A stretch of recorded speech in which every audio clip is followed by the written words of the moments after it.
Clotheshorse is brought to you with support from the following sustainable brands. Selena Sanders, a social impact brand that specializes in upcycled clothing using only reclaimed, vintage, or thrifted materials from tea towels, linens, blankets, and quilts. Sustainably crafted in Los Angeles, each piece is designed to last in one's closet for generations to come. Maximum style, minimal carbon footprint. Shift clothing out of beautiful Astoria, Oregon, with a focus on natural fibers, simple hardworking designs, and putting fat people first. Discover more at shiftwheeler.com. Late to the party, creating one-of-a-kind statement clothing from vintage, salvaged, and thrifted textiles. They hope to tap into the dreamy memories we all hold. Floral curtains, a childhood dress, the wallpaper in your best friend's rec room. All while creating modern, sustainable garments that you'll love wearing and have for years to come.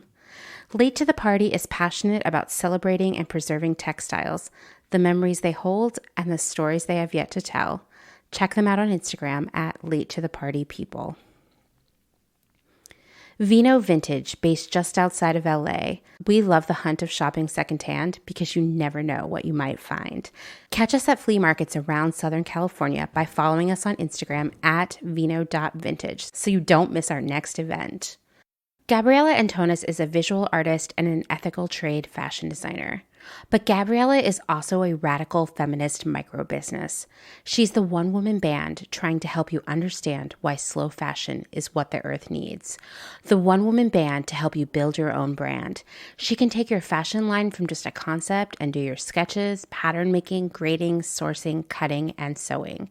The second option is for those who aren't trying to start a business and who just want ethical garments. Gabriella Antonis will create custom made-to-measure garments just for you. Her goal is to help one person of any size at a time, including beyond size 40. To inquire about this serendipitous intersectional offering of either concept, DM her on Instagram to book a consultation. Please follow her on Instagram and Twitter at Gabriella Antonis. And that's Gabriella with one L.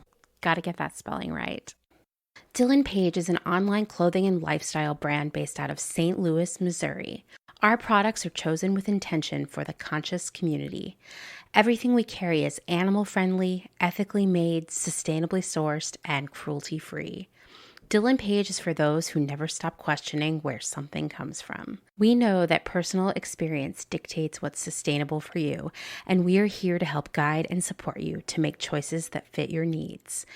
Check us out at dylanpage.com and find us on Instagram at dylanpagelifeandstyle. Salt Hats, purveyors of truly sustainable hats, hand-blocked, sewn, and embellished in Detroit, Michigan. Find us on Instagram at Salt Hats. Karen Kinney Studio. Located in Western Massachusetts, Karen specializes in handcrafted earrings from found, upcycled, and repurposed fabrics, as well as other eco-friendly curios, all with a hint of nostalgia, a dollop of whimsy, a dash of color, and 100% fun. Karen is an artist/designer who believes the materials we use matter. See more on Instagram at Karen Kinney Studio or online at www.ckinney.com. Gentle Vibes Vintage. We are purveyors of polyester and psychedelic relics. We encourage experimentation and play not only in your wardrobe, but in your home too. We have thousands of killer vintage pieces ready for their next adventure. See them all on Instagram at Gentle Vibes Vintage. Thumbprint is Detroit's only fair trade marketplace located in the historic Eastern Market. Our small business specializes in products handmade by empowered women in South Africa, making a living wage, creating things they love like hand-painted candles and ceramics. We also carry a curated assortment of sustainable and natural locally made goods. Thumbprint is a great gift destination for both the special people in your life and for yourself. Browse our online store at thumbprintdetroit.com and find us on Instagram at thumbprintdetroit. Blank Cass, or Blanket Coats by Cass, is focused on restoring, renewing, and reviving the history held within vintage and heirloom textiles. By embodying the love, craft, and energy, that is original to each vintage textile as I transfer it into a new garment, I hope we can reteach ourselves to care for and mend what we have and make it last. Blank Cass lives on Instagram at _Cass, and a website will be launched soon at blankcass.com. Located in Whistler, Canada, Velvet Underground is a velvet jungle full of vintage and secondhand clothing, plants, a vegan cafe, and lots of rad products from other small sustainable businesses. Our mission is to create a brand and community dedicated to promoting self-expression, as well as educating and inspiring a more sustainable and conscious lifestyle, both for the people and the planet. Find us on Instagram at shop_velvetunderground or online at www.shopvelvetunderground.com. St. Evens is a New York City-based vintage shop that is dedicated to bringing you those special pieces you'll reach for again and again. More than just a store, St. Evens is dedicated to sharing the stories and history behind the garments. 10% of all sales are donated to a different charitable organization each month. For the month of January, St. Evens is supporting Remake, a community of fashion lovers, women's rights advocates, and environmentalists on a mission to change the industry's harmful practices on people and our planet. New vintage is released every Thursday at wearstevens.com with previews of new pieces and more brought to you on Instagram at wear_st.evens. That's Wear St. Evens. Country Feedback is a mom-and-pop record shop in Tarboro, North Carolina. They specialize in used rock, country, and soul and offer affordable vintage clothing and housewares. Do you have used records you want to sell? Country Feedback wants to buy them. Find us on Instagram at Country Feedback Vintage and Vinyl, or head down east and visit our brick and mortar. All are welcome at this inclusive and family-friendly record shop in the country. Republica Unicornia yarns, handmade yarn and notions for the color obsessed, made with love and some swearing in fabulous Atlanta, Georgia by head yarn wench Kathleen. Get ready for rainbows with a side of giving a damn. Republica Unicornia is all about making your own magic using small batch, responsibly sourced, hand-dyed yarns and thoughtfully made notions. Slow fashion all the way down and discover the joy of creating your very own beautiful hand-knit, crocheted, or woven pieces. Find us on Instagram at Republica_Unicornia_yarns and at www.republicaunicornia.com. Picnicware, a slow fashion brand ethically made by hand from vintage and dead stock materials, most notably vintage towels. Founder Danny has worked in the industry as a fashion designer for over 10 years, but started Picnicware in response to her dissatisfaction with the industry's shortcomings. Picnicware recently moved to rural North Carolina, where all their sewing and accessories are now designed and cut, but the majority of their sewing is done by skilled garment workers in New York City. Their customers take comfort in knowing that all their sewists are paid well above New York City minimum wage. Picnicware offers minimal waste and maximum authenticity. Future vintage over future garbage.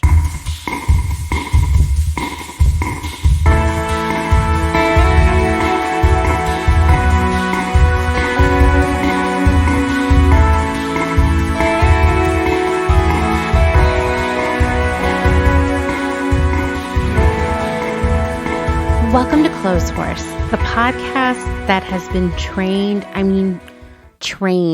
doesn't even capture it. It's indoctrinated to believe that the best outfits consist of a mixture of wovens, knit, and texture. I'm your host, Amanda. And why am I literally incapable of wearing an outfit that is entirely knit or entirely woven or just one fabric? Well, that's because of the years I spent as a visual merchandiser for a large fast fashion brand. And my friends, texture, color, and pattern, you got to mix that up if you want to get a good score on your performance review. This is episode 114, and today you'll be meeting two members of the Clotheshorse community, Michelle of Gentle Vibes Vintage, and Jessica of Vino Vintage. We're going to be talking about our experiences as visual merchandisers in the fast fashion industry. So what is visual merchandising, also called retail merchandising? It's a job you probably don't know about unless you've worked a lot of retail yourself. But every time you go into a store, you're experiencing the end result of a lot of hard work.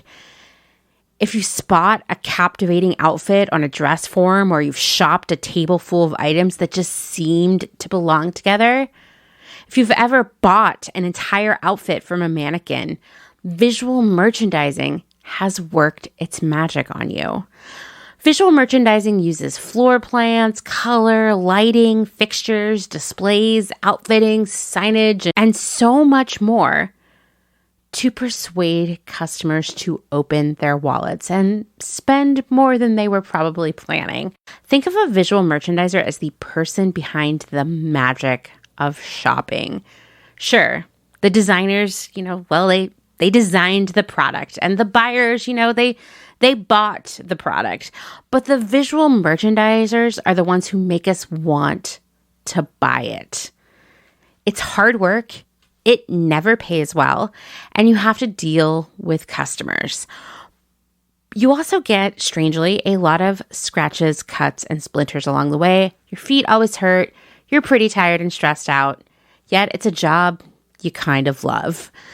More than 67% of visual merchandisers in the United States are women, and the top 10% of highest paid retail merchandisers earn as much as, this is according to a website, and they literally use the term as much as $36,000, which is not a lot of money.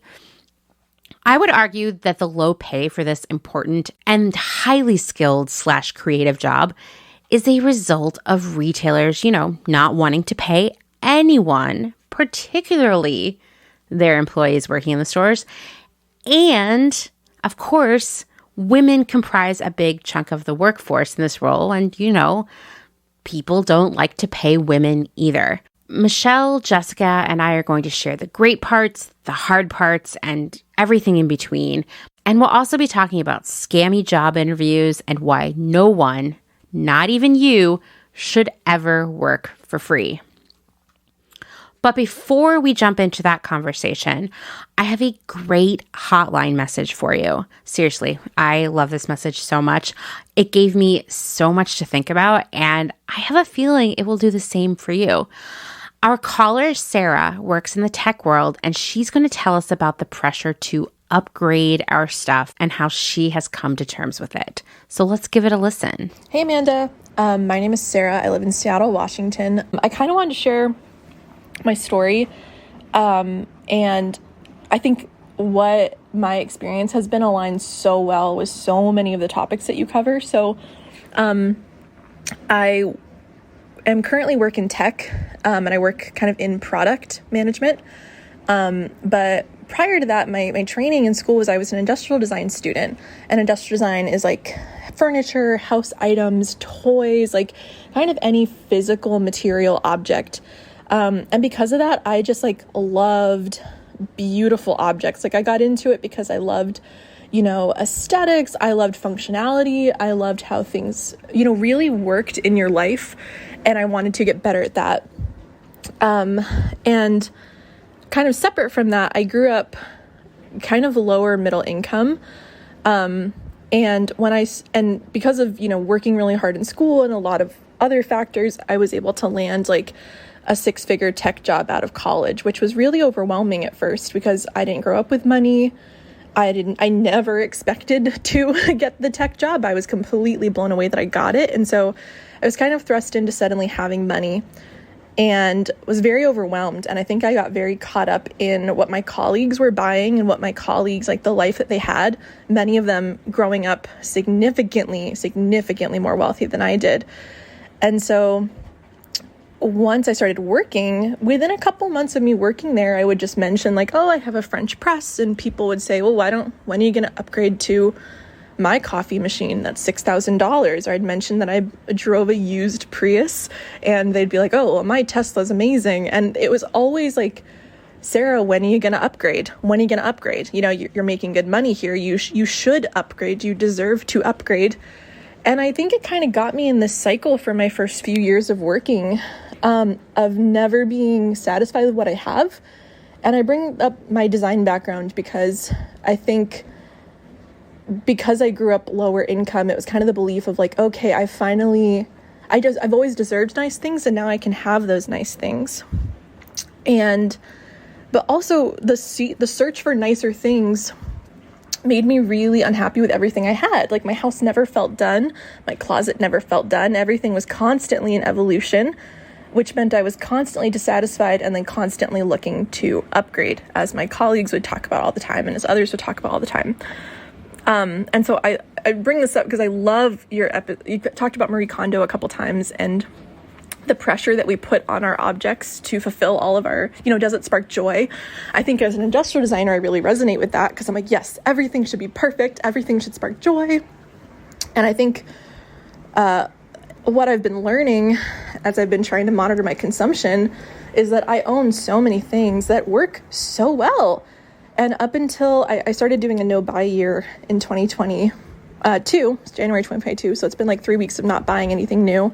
And, not buying much at all, actually, like not buying clothes, bags, shoes, jewelry, makeup, like not buying anything. It's been fascinating to me how much I appreciate my things. I truly would have looked at something before and thought, oh, this isn't perfect, though. It could be optimized. It could be better. And I think that's like the tech worker in me is always looking for optimization and growth. But I think slowing down and just really appreciating what I have has kind of blown my mind of how good my stuff is. It's working great. And maybe it doesn't like spark joy, but I think it's sparking joy now because I'm like, oh, maybe the color's not the one I wanted, but like, it's great. It actually works so well. And I spent every day just looking at it being like, oh, it's not enough. It's not good enough. It's not, maybe I should push myself to deserve better. And I just think all of these things have been so inspired by the podcast too, of thinking about consumerism, thinking about decluttering and how easy it is to declutter, how usually I would just declutter something, if it didn't spark joy. And now it's like, actually, I think I can make this spark joy. And I've been really surprised by that. So thank you so much for all your work. I love it. I just became a Patreon subscriber. So thank you, Amanda. I told you that Sarah recorded a great message. And I have to say, after listening to it, I took a few moments to walk around my house just to appreciate the things that I have and the ways in which they make my life better. Like, for example, I'm looking at it right now, the large computer monitor that Dustin bought at the Goodwill and then passed on to me after he bought an even larger, fancier new one. It's not fancy. It's definitely obsolete in the eyes of many. Some might say it's a little bit of an eyesore. And yet, it makes my life so much better. I'm not slumped over my laptop all day, hurting my back and neck, and I get the magic of 2 screens, which allows me to move between projects more seamlessly. It actually makes me more efficient, and I think it helps with my anxiety. I'm super grateful for it, but it to me it feels luxurious, but to a lot of people it would be like, oh, how old is that thing? As Sarah mentioned, we've talked about Marie Kondo a lot around here, primarily in the context of people, dumping a bunch of their belongings at the thrift store and then gradually sort of rebuying new versions of it all, especially during the pandemic. It's so wasteful. It's just, it's gross. It's sad. And yet we've all done it. All of you who are listening, me, Dustin, people down the street from me, we've all done it. It's kind of what encouraged, right? Even if we didn't know who Marie Kondo was, we were still already doing it. Maybe the real problem is not Marie Kondo's mission and message, which I think is valid. I think it's how we're interpreting it. Sometimes I think that expecting our belongings to spark joy puts a lot of unrealistic pressure on both ourselves and our belongings. Spark joy sounds like a lot, right? And for some objects, it seems virtually impossible, no matter how fancy or brand new or expensive something was. Like, I just don't think I'm ever going to feel something as lofty as joy from a cookie sheet or a bed sheet or, a spreadsheet. Okay, I might feel some joy from a spreadsheet, but I'm glad I have them. Otherwise, making those Guardian vegetable chicken tenders that I love to have for lunch would be impossible without that cookie sheet, or without my bed sheet, I would only feel my mattress against my skin, which is, disgusting. I don't know why it's disgusting. Why did we invent sheets? Why did we invent mattresses that feel disgusting? I don't know. I'm just trying to go with the flow, everyone. But these sheets of all varieties, they do something for me. These items are important to me, and I don't want to live without them. Maybe the problem is that we are misinterpreting joy, or perhaps we're just using the wrong word, because I did look for the definition of joy, and guess what it is? A feeling of great pleasure and happiness, which is a lot. That's a lot to ask of a potato peeler or a monitor or a toilet. The word joy implies that every interaction with every one of our belongings should thrust us into this state of unbridled ecstasy. And if it doesn't, then it needs to leave our lives. But maybe, how about this? Joy is just seeing how our possessions improve our quality of life just by doing what they were intended to do, or what we intended it to do. For example, I use a vintage tin dollhouse as a desk organizer.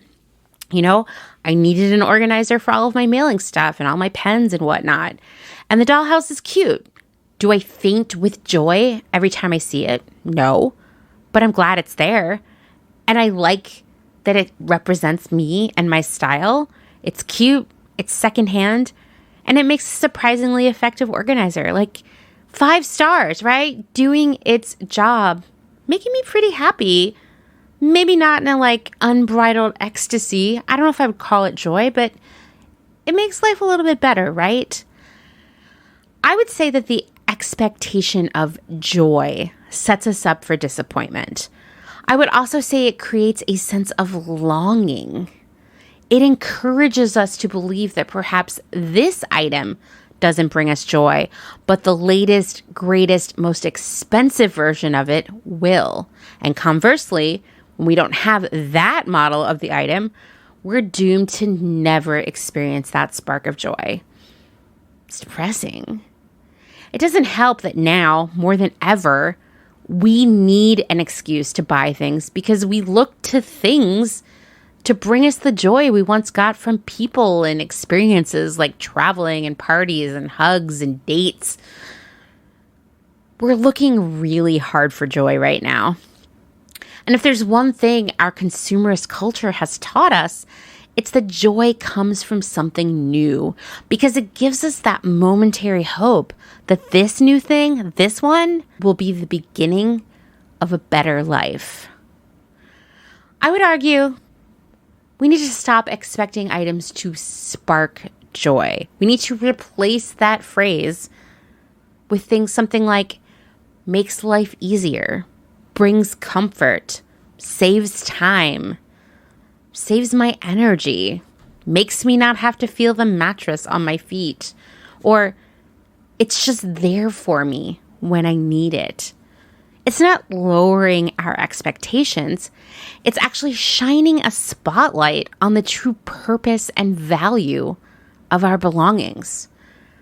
Comfort and reliability are just as impactful as joy because comfort and reliability, they make us happy. Give our things some credit for doing what they're supposed to do and recognize that most of these items will be around long after they have left our homes and lives.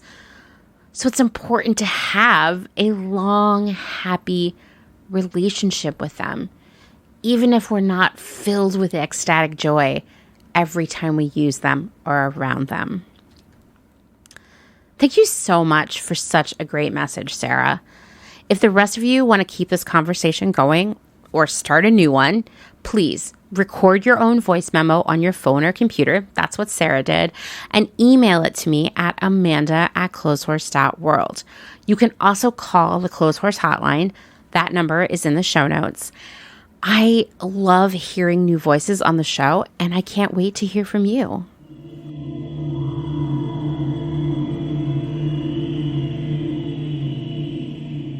One of the most challenging categories of clothing in terms of sustainable options is athletic wear.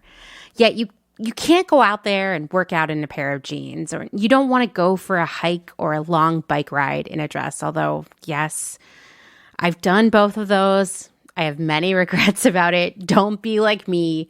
Wear athletic wear to do these things. Activewear isn't a nice to have. It's a need to have. And shopping for it can be so difficult, especially if you're a sustainability-minded, secondhand first kind of person, which I know you are. There should be a more affordable and sustainable way to purchase premium athletic wear. Well, guess what? I've found one, and it's Revive Athletics. Revive Athletics believes clothing should make you feel good when you move, and that starts with how you purchase it. Shopping secondhand is the most sustainable way to shop, and Revive Athletics is committed to providing high-quality, premium athletic wear so you can feel good when you shop and you can feel even better when you move. Everything Revive Athletics sells is very gently used, and they carry a wide variety of sizes from extra small to 5X, and they offer all of the premium brands you've been scoping out, like Lululemon, Nike, Athleta, Girlfriend Collective, you name it. And while a pair of Lululemon leggings would cost you around $100 if you purchase them new, at Revive, you won't pay over $35 a pair. You're getting really excited right now, aren't you? Revive will also buy your gently used athletic wear and athleisure no matter where you are, and they'll send you a prepaid label to ship items into them. By keeping your gently used items in circulation, you're helping to reduce their carbon footprint, and that, my friends, is the hashtag secondhand first lifestyle right there. All items are carefully inspected and cleaned with Defunkify, an eco-friendly detergent made in Oregon. And I know you were wondering about that. Are you glad I told you?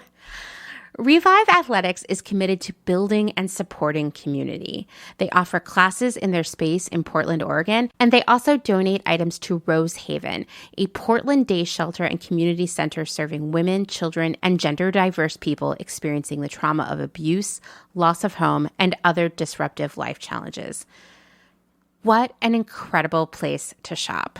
I mean, I know you're sold now. You're like, tell me more, Amanda. How can I shop Revive Athletics? Well, if you're in one of my favorite cities, my former home, the place I think of as my hometown, Portland, Oregon, you can shop in person at their store, or you can go online at reviveathletics.com, no matter where you live.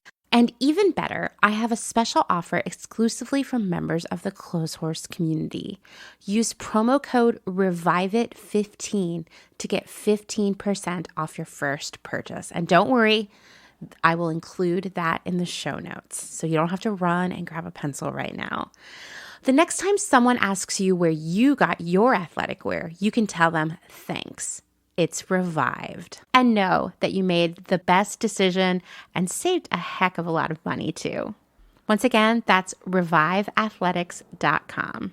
You can also find them on Instagram at revive_athletics. Go check it out. I think you're going to love what you see.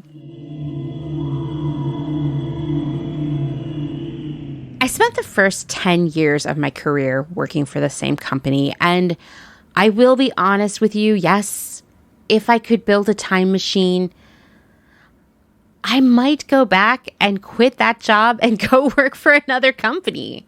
I could see that the trajectory of my life may have been different. At the same time, I can't imagine any other path than what has gotten me to where I am right now. If you've been listening long enough, you know I began working in the stores as a part-time seasonal, meaning temporary, sales associate. And soon I moved into management, mostly because I just worked all the time and I worked really hard. And even if no one thought I was cool or they were bothered by the fact that I was a single mom, which yes, they were bothered by that, they still had to admit that I was reliable and worked really hard. So I became a manager, and not too long after, I was recruited to be a buyer at the home office. That actually happened because I was talented and someone spotted that. After doing that for several years, I realized that I'd had enough. I didn't fit in there. The culture was pretty toxic, pretty mean girly. I couldn't imagine myself going further there, and I didn't want to work there anymore. I was really lonely and unhappy. Fortunately, at that point, I had made so many friends throughout the company because I'd been around for so long that I was able to transfer back into the stores to work on the visual merchandising side of the business. It was a hard job, but I kind of loved it. I kind of hated it too. You know, when they say it was the best of times, it was the worst of times? That's how I would describe being a visual merchandiser. I kind of feel like I have a master's degree in fashion and retail at this point because I've kind of worked on all ends of it now. And while I left visual merchandising to go back to buying, I still had a lot of fun in those years working in the stores. Last year, I discovered that Michelle of Gentle Vibes was another former merchandising employee of that company. And I kept saying, hey, you have to come on the podcast so we can teach people about visual merchandising, because I know a lot of them don't know about this job and kind of how the magic it's working on them. It just never worked out from a timing perspective, unfortunately. But then when I found out that Jessica of Vino Vintage was now working as a visual manager for the same company, I knew that the timing was perfect for a conversation with both of them. So let's jump right in. Michelle, why don't you introduce yourself to everyone? Hello, my name is Michelle Bierauer. I own Gentle Vibes Vintage, a little tiny shop in Ypsilanti, Michigan. It's a funny little place that's next to Ann Arbor. But I've been in the game for 20 years, and this is my 6th year as a brick and mortar.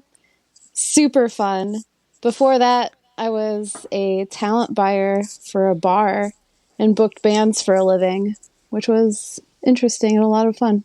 And kind of miss it sometimes. Yeah, that sounds pretty fun. Yeah, totally. Until it's not. And then you have to move to California and not talk to anyone for a while. And how about you, Jessica?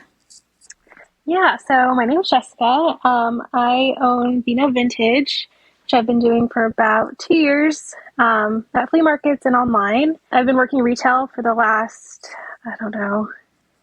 8 years or so. So that's kind of been my life and kind of how I got introduced to wanting to start my own business. But I've been, retail management for the last 5-ish years. So a lot of retail experience, unfortunately. Yeah, I hear you on that. So I brought the three of us together today. We're each in a different time zone. So this is some technological wizardry happening right now. Because we all have something, we have a lot of things in common, but we have something in common in our work history that I think is really interesting. And I think that it's something that a lot of people don't know very much about.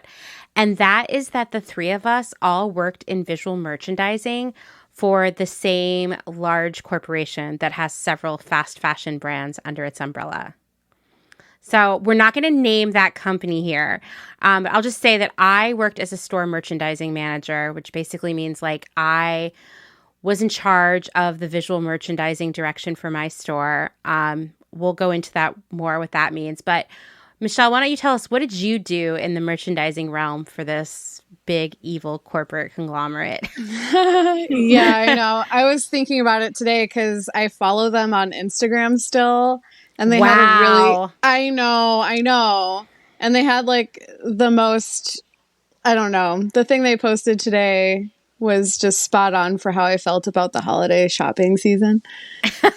But anyway, I was a merchandising team lead, which just meant that I stood at the front of the store and greeted every customer while being expected to like magically finish a floor plan that the merchandiser drew out for me.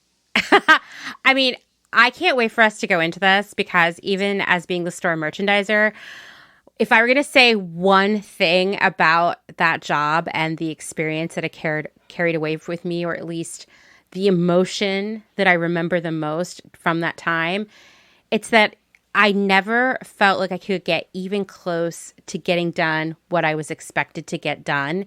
And because I'm such an overachiever, I was constantly filled with this sense of self-loathing and failure. So that's how I would describe my time. I guess I want to say like almost 4 years as a visual merchandiser for this company. What about you, Jessica? What's your involvement in visual merchandising? So I'm still currently a visual merchandising manager. Pretty new actually to the company, I would say. And it's been interesting. It's hard sometimes because, I love vintage and like secondhand and like that's what I want my future to be in. But, the unfortunate truth is like I only have not so many skills, but I am a good manager. I'm like leading people, like a team leader. And this is kind of a step I have to take to be able to open my own business one day because it's all from, coming from me, not like, I would love to get like a loan or just like, someone to invest in my business. But without that happening, I took this job a couple months ago and it's interesting. There are some parts that actually for me aren't so bad. Like the team is really nice and like people I actually work with at the store level are really cool. But I guess I've worked retail long enough to know that like the behind the scenes and like all the corporate and stuff isn't, so nice. And, they don't really care about the people as long as they're making money. So that's a great summary. Yeah.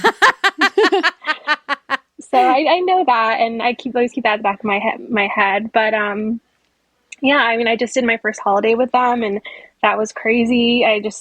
Every time we got more product, I was like, okay, well, it has to stop eventually. And there was a point where we just were like sold out of things. Like the store was like felt like it was half empty, which I was like, okay, I'd rather stuff be selling, I guess, than just be sitting on it and like having to mark it down, and who knows. But it's crazy. It's kind of similar to you, Amanda, where I just feel like it can never catch up. It never ends. And then it's gotten easier, I'd say, so far in the new year. But it's crazy.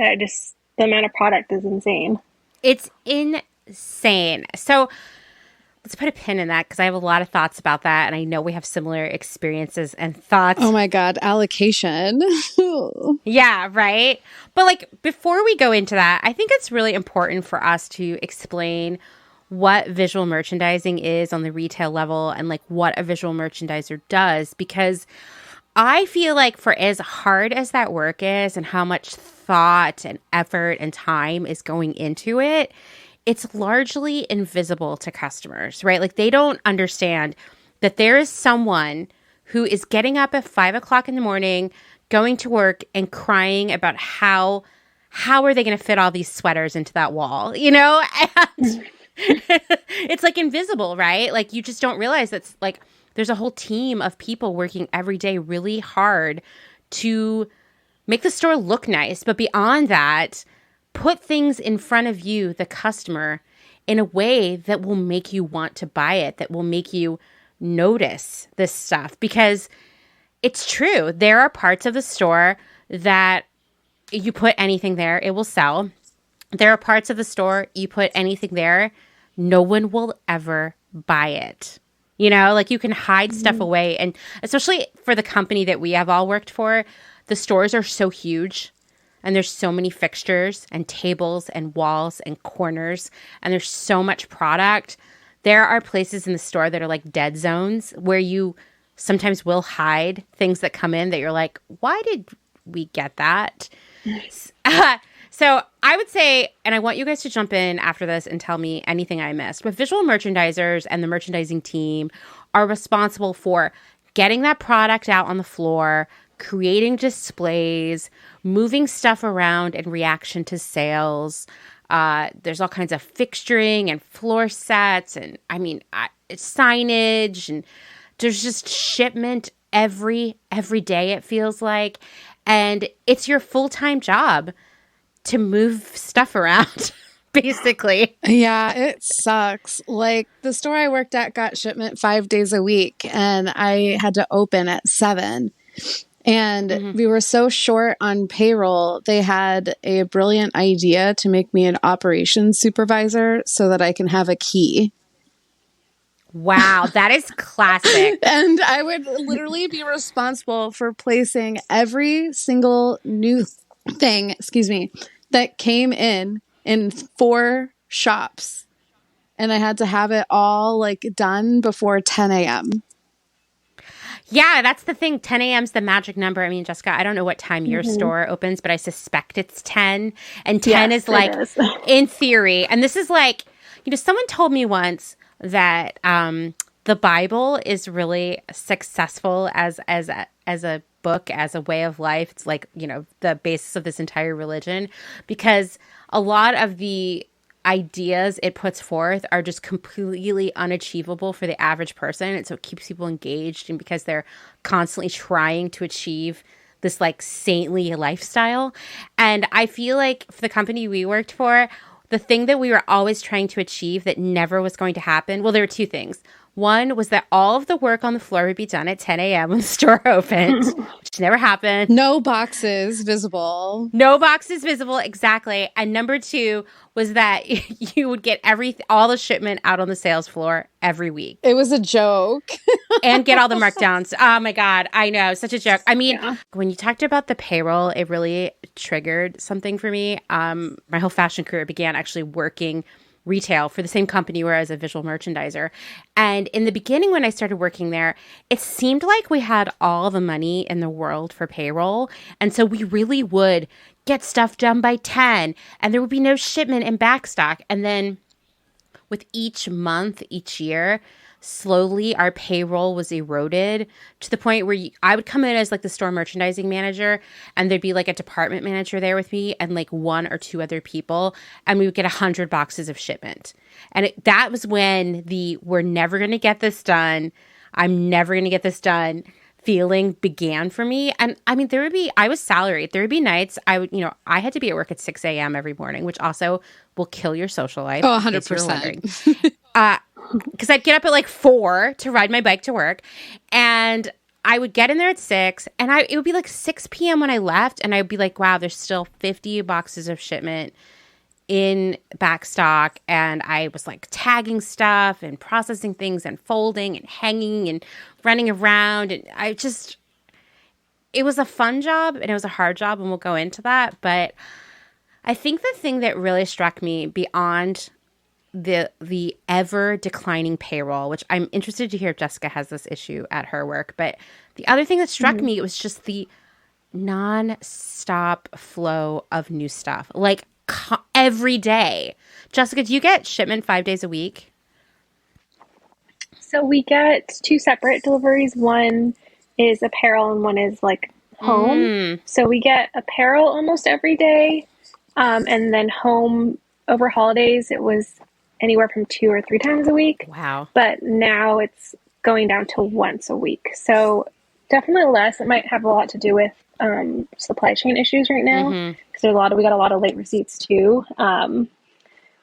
So almost every day. Maybe it's a little bit less stressful to work as a visual merchandiser in the supply chain era. I know. I'm like dreaming about 1 day shipments. I know, seriously, like that never, I mean, there would be like a couple weeks leading up to inventory in January where we might get lighter shipment, but it was just constant. And I think it was you, Jessica, said that like there was just so much stuff, and then slowly by the end of the holiday, it was like much lighter in the store. And that's how it would be. Like October, November you would just be drowning under like sweaters and gifts, and you were like stuffing them everywhere you could. And then the week after Christmas, it would all go away except for like the really horrible stuff. Yeah, the ugly stuff. Do you guys want to know where that stuff goes? Yeah, tell us. With this particular company? Oh, the outlets. They all went to the 2 stores I worked at. So No, not the outlets. I'm just not going to give away the company by saying this town festival, but I'll just say it's a huge craft fair. And we got all of the sale items that would be dimed out from every single store in the U.S., shipped to us, and filled our basement. Because it was all sold at like $5, $15, and $20 outside in a tent. Oh, interesting. Wow. Okay, so just for everybody who's listening and is like, what did she just say when she said dimed out? That's the stuff that's been marked down a few times and still no one wants to buy it. And it in the system, it goes down to 10 cents, but you're not really supposed to sell it for 10 cents. It just gets pulled off the floor. So that's an interesting point, too, because in the early days of working for that company, we donated that stuff. And then one day it was like, no, now we have to box it all up and ship it somewhere special. I got to receive it. Because we all know that the things that didn't sell that reached that point were like truly, truly horrendous. Like really ugly or just fit really weird. Yeah. Or were weird colors. Like I remember we kept getting all this stuff that was like this like salmon color. And just no one wants that color, you know? It's bad on every skin tone. Yeah. I mean, having worked on the buying side for that company too, I see how all this bad stuff happens. I mean, I could talk about that for like 100 years. The bad colors come because someone put together a trend presentation of what they thought the colors that would tell a story together. But no one's like, oh, but like salmon makes everybody look bad. You know, it's like, no, salmon's part of the mood, right? Like this is a story about the desert or something like that. We're telling you how you feel. Yeah, exactly. So that's basically what visual merchandising is. Do you guys think I missed anything there? No, we were just responsible for way too much. For the amount we were paid? Yeah. Yeah. Agreed. Yeah, pretty much how the store looks is like on the visual merchandiser. Which I feel like, people don't think about. They and, don't. Like, also processing the shipment. Yeah, like they don't think about that either. They think, well, maybe back in the day they would have like processors or whatever. Like I don't have that. It's me or like whoever's working the fitting room will like help me, but it's like very rare. Like there's no one who's designated to like back of house. Nothing has changed in that company at all. There used to be though. I'm telling you guys, there was this golden era. There used to be, yeah. That's what I hear. The rumor has it. Yeah, in the aughts. They had all the money in the world. We had a receiver. We had like 3 managers on duty at any time and like 8 openers. The store I worked in had 2 floors. It was huge and it had a front door and a back door. So you had to have a lot of people working there because our shrink was like out of control. People were shoplifting all the time and would run out one of those doors. But if we had enough people there, it kind of kept it in check. And then they were like, actually, we're only going to have one person working upstairs and one person working downstairs in the morning. And like, I would say each floor of that store was bigger than my whole house. So it just wasn't manageable in any way. And I think you made a really important call out that another thing you might not notice when you're a customer is in the daytime when you go into a store like that, everybody's doing a project. Like they have to. They have to process shipment and hang things. And how many times have you folded something one day, hung it the next day, and then folded it on Thursday? Like this is how it worked. Because I don't know how it is for the two of you, but shipment was so unpredictable. And kind of like what we would get was so unpredictable that I would sometimes move the same thing 3 or 4 times in 1 week. Oh, yeah. It's not uncommon because you have to keep putting the newest stuff up front and then you get a report at the beginning of the week telling you what you need to be pushing. And so in addition to like the shipment putting out, placing all that stuff, you're also having to think about the 10 other things that are making a department money. And for us, we had to like know what those were in every category for every department. It was so unrealistic. I think that people would be surprised to hear who have never had a job like this or have never worked retail. The amount of analysis and data that you would have to digest and sort of translate every week and use to make decisions, I think it would be shocking for a lot of people because they think retail is just kind of this job for dum-dums, right? And if they know what visual merchandising is, they think we're just like making cute displays or something. And it's like, no, I am like looking at reports and making decisions constantly. And the pressure to meet your sales plan and everything else is so intense for the little bit amount of money you make. Yeah, I worked at the first store I worked at was the office for the regional merchandiser and regional manager. So they would see the store as like super busy if there was a lot of people in it, which of course there was. It was on a main street in a college campus. So they would translate like bodies and noise as sales. And so when the numbers weren't adding up to what they think they should have been, it was insane. And so like they would come in with me in the morning, the first person, and they would be like, okay, we have to switch this, this, and this. And that's before the boxes are in the door. It was so annoying. Yeah, so many times I would get direction on Monday, like it would come down from corporate, like, hey, all of these t-shirts have to be in the entry. So they were like hung in the back of the store. So suddenly like a sales associate and I are like folding like it's going out of style. This is not like folding your laundry, right? You're like perfect folding clothes. Boards, although I don't want to brag, but we'll get to perfect clothes. I have nightmares. I just shuddered when you said the. Yeah, me too.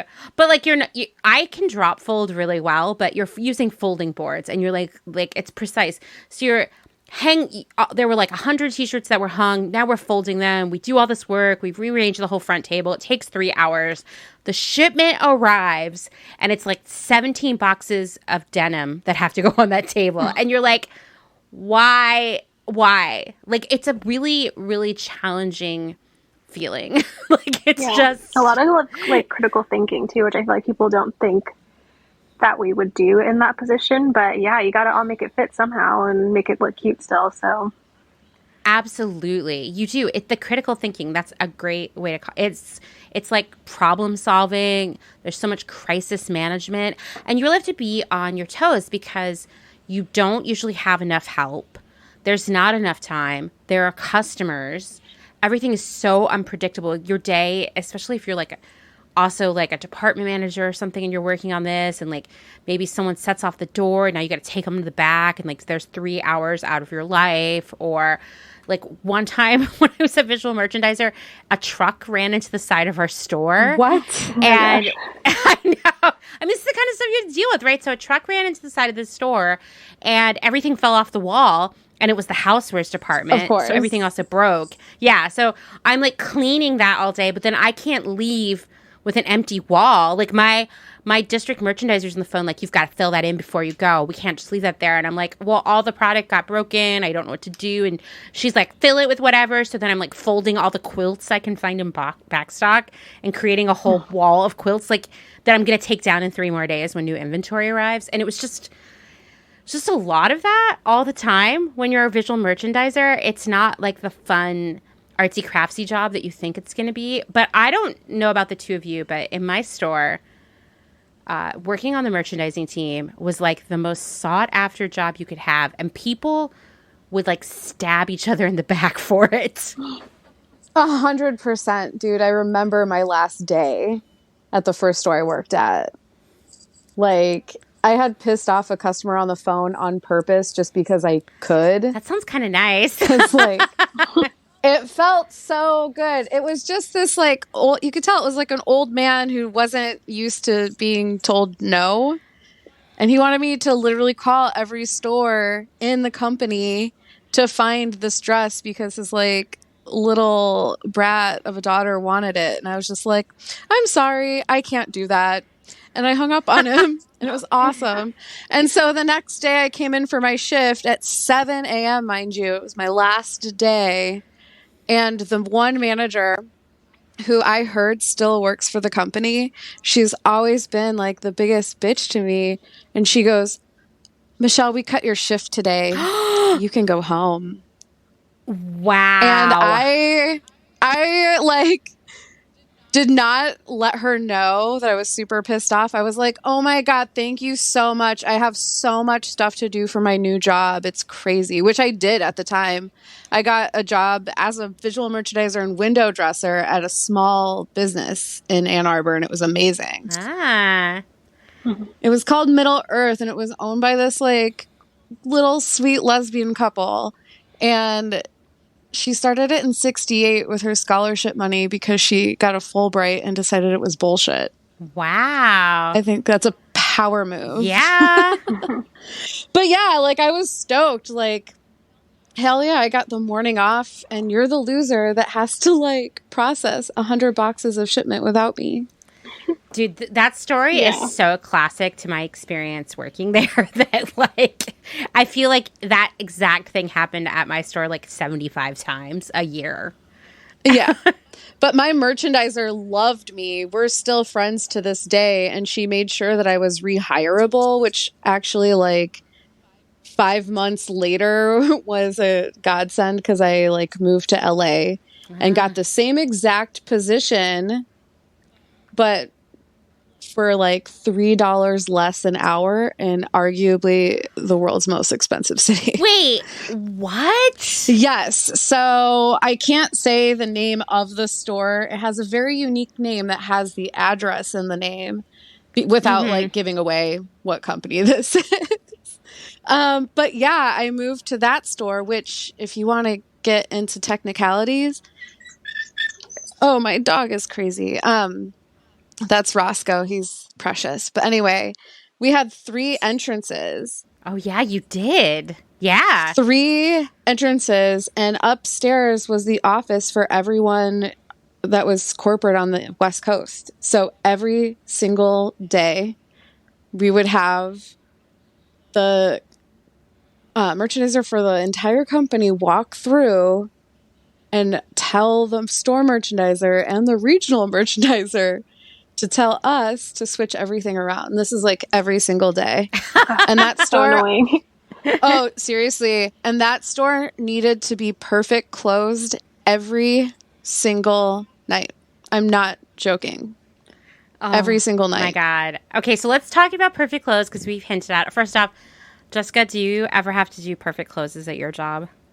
The one good thing, or I guess there's a few good things, but one of the things I enjoy currently is I have a set schedule as the visual merchandising manager. So I'm always there, like usually 7 or 8 a.m. So I never close. So that's one good thing. Yeah. Hell yeah. So I don't really do anything like that. But if we're expecting like a visit, then they'll try to do a perfect close. So I feel like out of all the stores within this company, mine is kind of laid back in a way versus the one you guys worked at. So I feel like, I don't know, I don't want to like describe it too much. I feel like it'll give it away. But yeah, don't give it away. Don't give it away. It's like hard to not give it away. Okay, so let's talk about perfect closes. And I think Jessica also dropped another word that's really important is that sometimes, but not always, they relate to a visit, right? That was the word you used. I was like, oh man, I'm having flashbacks right now. So a visit can come in a variety of categories, but it's not a visit from Santa Claus. It's not a visit from Aunt Flo or a visit from a friend. It is a visit. It could be your district manager. It could be your regional manager. It could be someone from home office. And basically, the whole store needs to look perfect for when they arrive. It's the worst. Literally, it's the worst. You know what, Michelle? Describe a perfect close. I bet you've got a lot of choice adjectives. Okay, so a perfect close is when there's all hands on deck, which, you know, if you're having payroll issues, is 5 people in the store I worked at. Exactly. So it's like one person to clean up the register area and to help with housewares, someone in housewares, women's accessories, and men's. And we would literally make the store look exactly like you would think a picture perfect store would be. Like all the sizes had to be in order. There would have to be certain height of piles. Everything had to be folded with boards. It was insane. Insane. Tuck the tags. Oh my God. And don't get me started. Like with inventory, we would do perfect closes every night just to like make sure everything had tags. Yeah, so that's the thing. Like in the early days when I worked for this company, we would do a perfect close for a visit, and we would do a perfect close before we took photos for floor sets, right? Which we'll get to floor sets in a minute. Which I actually miss. I do kind of miss floor sets, yeah. Yeah. Then it would transition at some point, and this is like when we're starting to have all these payroll issues, to we're also going to do a perfect close every Sunday night, just because. And before I was a store merchandiser, I was a department manager, and so I often was chosen to manage those closes. So I would work until 11, midnight, later with my team, literally refolding everything in the store, putting size tape on the denim, tucking all the tags, putting everything in size order. I mean, it was brutal. It was brutal. So wait, your other managers let you do this closing thing when you have a kid and they probably are just at the bar? Yeah, that was a really interesting situation. I think I've talked about... That's so shitty. At some point on the podcast, I talked about how I had a boss, well, she was the store merchandiser at the time, who would call me a slut in front of people at work. Like, I would come into a meeting and she'd be like, hey, slut, or, oh, yeah, that's because you're a slut. And she was always, like, kind of shitty to me. She also... Well, like, there were a few times I had to leave. There was, like, a 3-week period where Dylan would just not stop getting head lice. Like, it was going around daycare, and it was just constant. She's a kid. She's a kid, right? And that same person said to me, sometimes I just feel like you care about your kid more than your job. And I just kind of looked at her and walked away, because that would be, in fact, true. But I can't decide if this was real or her just being, like, a bitch to me. I mean, I'm sorry to use that term, but, like, a lot of bitchiness happened in the store I worked in. It's unavoidable sometimes. It is unavoidable sometimes. She was like, well, you do the best job at perfect close, so we're just going to have you do it every Sunday night. And it feels like a punishment for obvious reasons. It's like you're literally folding with boards. Like, anyone can do this. Like, I could show you how to do it, and then you could do it next week. Yeah, it's anyone can. There is a little bit of a learning curve, I suppose. But yeah, so I was doing those perfect closes every Sunday night. And I mean, I got really good at them, I guess. But the reality is you're only as good as whoever is working there. So since I also wrote the whole store's schedule, I would just schedule all the people who were really great at perfect closes with me. So there's a life hack for all of you who get into retail. But the perfect close is just... It's so silly because I think about the things that company didn't want to spend money on, like giving part-time people full-time hours so they could get health insurance, or like, you know, safer workplaces. Because like my store had a huge leak in the back and the whole wood shop was covered with black mold. But we still had to work in there. They didn't want to spend money on that, but they were like, hey, let's spend some money every Sunday night to get 8 people to fold shit for 5 hours, you know? That'll be a good use of money. And, you know, like, I think it shows how skewed that company's values are. I mean, that's just like one of a million things, right? But I can't imagine having to perfect close every day. Like, what a nightmare job. Yeah, and it was at the Hollywood store, and I would get out of work at 5 a.m. sometimes and take the train home. Yeah, super fun. That's horrible. Hey, everyone. I'm so excited to announce that one of my favorite brands, New Works, is an official sponsor of Clotheshorse. I've been a fan of New Works for a long time because they have unique prints created by some of my favorite artists. If you're looking for an article of clothing that you can proudly outfit repeat for years and years and still receive compliments from strangers everywhere you go, New Works is the brand for you. Seriously, one of my all-time favorite New Works purchases is the Dahlia mock neck dress in the Ash and Chess print Better Days. Everywhere I go, someone is blown away.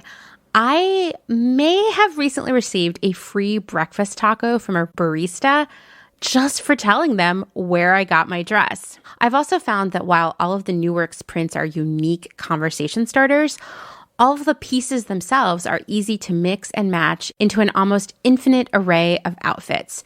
Dress them up, dress them down. The outfit repeating potential here is massive. The silhouettes are designed to make you feel good, happy, and just generally full of positive vibes. And Newark's offers sizes extra small through 5X with plans to continue to expand sizing. And oh yeah, they make adorable kids' clothes too. Well, now that we've covered all of the aesthetic reasons I love Newark's, let's get into the serious stuff. In a world where it's progress, not perfection, Newark's is constantly striving to do better and better, always with an eye on progress when it comes to sustainability. All Newark's products are made by a small team in limited batches in California. You won't see any ridiculous waste over here. In fact, the company is constantly working to reduce their waste. As part of this commitment, Newark's has been offering packs of scraps for all of you crafty types to turn into your own cool, unique projects. And they even sold a few zero waste pieces recently, which was really so cool and something you just don't see out there as much as you should, right? On top of that, Newark's now offers Full Circle, a resale platform for Newark's products, because the idea is that these clothes should remain in circulation and be worn just as much as possible for as long as possible. Newark's is a woman-owned, women-run business. There are no venture capitalists or big investors involved, just a small team of incredibly nice people. And they're working hard to do the best they can for the planet and its people. Everyone involved in creating Newark's products are paid a living wage. And Newark's tries to source all of their materials in the USA and work only with incredibly nice people. Their hope is that every Newark's purchase will be a shining gem in your closet that you will cherish forever or hand down to someone you love. Once again, I'm just so proud and so honored to have this amazing brand as a sponsor of my work here at Clotheshorse. Go see why I love them so much at newworks.com or find them on Instagram at Newworks. And that's new N-O-O.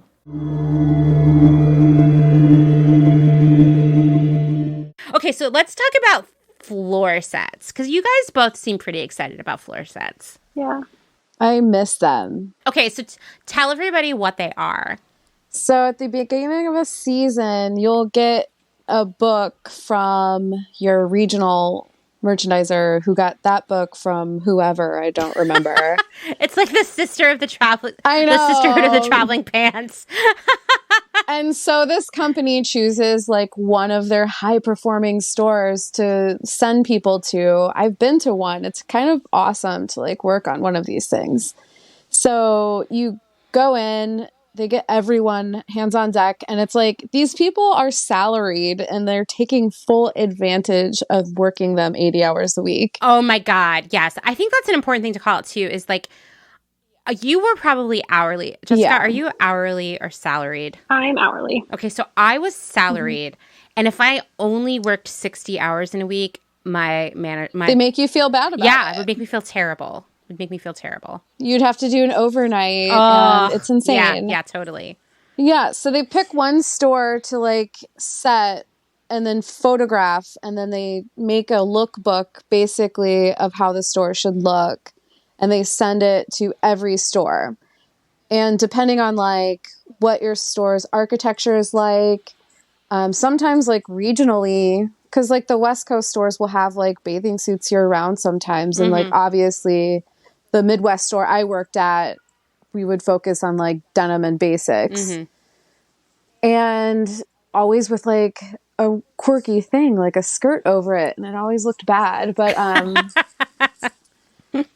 yeah, so we can't dress the mannequins with what we want on it anyway.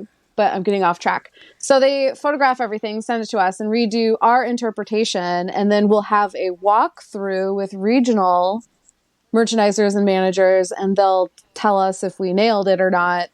And usually we did, but when you have regional managers that don't like you or your store, they literally make your life a living hell because they can. Yeah. Yeah. Yeah. And so that would happen, I think, 4 times a year. And then in between that, you're doing mini floor sets literally all the time when you get like special headphones partnerships or like when we started selling records, everyone looked at me. They're like, "You're hip. Do you want to design the record shop?" And I was like, "Fuck you." Like, what does that even mean? You're not paying me for this. You're stealing my idea for the whole company, but okay, I'll take one for the team. Yeah, I mean, there's a lot of that where you're like putting so much extra work, time off the clock, your creativity into stuff. And like, once again, you're probably making just above minimum wage. $10.50. Yeah. Yeah. Wow. It's weird. It's a weird environment. Like, going back to like when I was there and like being store merchandiser, being the most sought after job in that store, like everybody thought you were like living some dream. I remember thinking that before I was the store merchandiser, like, wow, it must be so cool to be the store merchandiser and only work Monday through Friday and get to do cool stuff all the time. And then I had that job and I was like, this is the worst job. Can I add something to that? Sure. So I've interviewed for this job quite a few times. And like, obviously now I have it, but like maybe since, I don't know, the last like 3 years-ish, like maybe I interviewed like, this probably was like my 4th time interviewing. And every time I'd go to like the 2nd interview, 3rd interview, and then for whatever reason they would choose another candidate, right? And I would just always like beat myself up about it and be like, oh, like, you know, like this company seems so cool, you know, that whole thing. And I had an interview at like a small kind of girl bossy boutique, like who aspired to be like the store I work at now. And something she said in my interview that like I kind of like laughed in my head, but then I felt bad, but then now I don't feel bad anymore.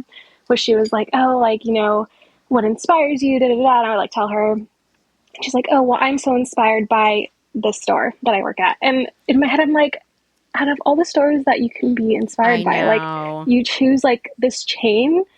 And it just kind of made me laugh. And I was like, okay, like, you know, whatever. And then fast forward like a year later, I'm working here and like I finally got the job and I was happy, I was excited. But now that I'm doing it, I'm like, sure, it has its hard moments, like, you know, what we were talking about earlier. But at the same time, I'm like, this job's not like that hard. Like if you have decent like time management and like if you're creative, like it's, you know, anyone can really do it. And it just, now I kind of laugh and I'm like, I went through, like, I stressed myself out applying for this job so much, not getting it, being hard on myself. And it's like, why? Like, I don't know, just like so sought after. And maybe it's just the company as a whole, like, you know, with all of the different stores that they have, it just seems like so exclusive or something. I don't know. And now I'm kind of like, oh, like I'm fortunate and I'm happy to have this job because I pay my bills and stuff, of course. But yeah, it's just crazy, like how people think of like, I think the company and then just like the visual merchandising, like a lure. I don't know. It's weird to me. I'm like, oh wow, like they're really good at making you believe it's cool. Yeah. Oh yeah. And like, I'm like, it's fast fashion. Like I think people just don't realize, like, you know, I don't know. And they steal ideas and stuff. It's crazy. Yeah. No, totally. Oh, yeah, totally. I will say, Jessica, specifically the brand that you work for, people don't know it's fast fashion. Yeah. Like, I will always see, I mean, haven't for a while, but I would see a lot in the comments on the Clotheshorse Instagram where we'd be talking about fast fashion. People would be like, well, I don't shop there. I only shop at blank. And it would be where you work. And I'd be like, oh, sorry to like burst your bubble, but it's the same company as blank. And they would be like, wait, what? Yeah.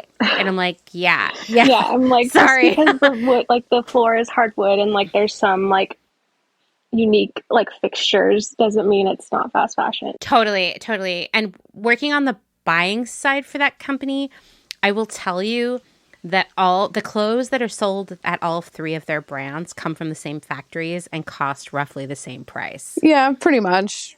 Oh, I'm sure. Yeah. So like, it's all fast fashion. But this company, I mean, it does a better job of presenting it. And it's really thanks to all the hard work and all the amazing creative people who work in the field doing visual merchandising. Because, you know, I feel like I like grew up working for that company. So I didn't know how other companies might merchandise their stores, right? I assumed every store of every chain everywhere had this creative, smart, funny group of people who were going in every day and building fixtures and moving stuff around and like macrameing and all the other crazy shit we would do at our company. And what I found out when I left that company is that most brands are just sending out a planogram, which is literally a diagram of where everything goes, and any kind of props that you see on the floor are made somewhere else and shipped in. Like, people aren't making things. Like, people who've never worked for that company get blown away when I tell them, like, oh, we had a wood shop in the back of our store. We built most of our fixtures. Like, we did indigo dyeing and macrame and all embroidery, and we did all this stuff with wallpaper and screen printing and on and on and on. And they're like, wait, in every store? Yeah. And I'm like, yeah, that's what we did. Mm-hmm. Yeah. My display coordinator, like, I'm so thankful for her because, like, I'm like, I can't use a circle saw. Like, I will cut my finger off. Like, I don't know how you do it, but thank you. And while I met some unsavory people working for that company on the visual side, I mostly met some of the most talented, creative, stylish, interesting people that I've ever met. I'm still friends with them. They all are doing amazing things now. A lot of them have their own businesses, their own lines. They're just taking over the world. I actually see a lot of the merchandising and display and aesthetics of the brands that we've worked for in other places now. And when I see it, I'm like, oh, they definitely have someone who used to work for that company running the show. You can always tell. Yeah. And I appreciate that, like, just so many smart people. There was a period in like the late aughts when Forever 21 was really like, they were printing their own money. Like, this was the rise of fast fashion, right? And Forever 21 was starting to open all these like epic stores in empty department stores. And they were poaching away visual people from our company, like right and left, to try to get some of that magic. But it never worked because it was Forever 21 and they didn't do it right. They would never have like a word working room back there. They couldn't. No. They have too much shit. Although, like, let's be fair. The company that we worked for, I mean, there was so much shit. Like, I would dread when shipments showed up. And I don't know about you two, but the company that delivered our shipment, the guy who did the delivery wouldn't help bring it in. Like, he wouldn't even like put it on a hand truck and bring it in. So not at all. They just dump it in the street. Yeah, and then we'd all have to go outside and carry it in one by one while the guy watched us. Yeah. Okay, so we should know that we always had to look like we worked there. So we're doing this in like clothes that we needed to wear to look presentable to like the ideal customer. It was so my ridiculous. God, I know. It's true. I'd be out there in like a weird like dress and like heels or something, like unloading a truck, and then later I'd go climb a ladder and like have a drill and be putting like face outs up or something. At one point, I want to say it was in like maybe the last year or so that I was working as a visual merchandiser. I started hanging out with this guy who lived in LA, and he was out, like, I was always getting hurt at work. Like, I would get splinters, cuts, scrapes, I fall. I mean, it's like a dangerous job, right? Especially when you're not dressed for it, which we weren't. Or getting proper training on how to use these things. Like, we just had to be intuitive. Right. Yeah, no one was like, here's some training on how to use a drill. Like, it was just like, here's a table saw. Yeah, or here's like, oh my God, just like the nail gun, all that stuff. Anyway, so he was like, okay, so visual merchandising is this job I'd never heard of, but as far as I can tell, you work really weird hours and have to get up super early in the morning, and you get hurt all the time. And I was like, yeah, that's a big part of it. And he was really proud to say that another one of his friends was dating some girl, and the guy was like, yeah, she used to go to work at like 4 a.m, and she's always got like Band-Aids all over her. And he was like, is she a visual merchandiser? And the guy was like, yeah, how did you guess that? And so I always just think that there are people going through the life who are like, the visual merchandiser, I don't know what you do, but I know you get hurt and you work weird hours. Because people would be like, I'd be like, sorry, I have to go home. I have to get up at 4. There were people in my life for years who thought I was a baker.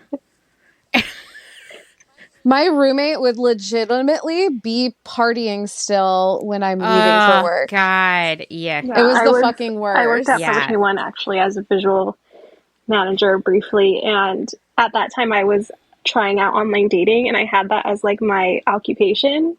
And the amount of men who were like, "What is that? What do you do?" I'm like, "It's not that." Like, it's pretty simple. Tell me more. Like, no one knows. I feel like it's like a secret job that no one knows about, you know?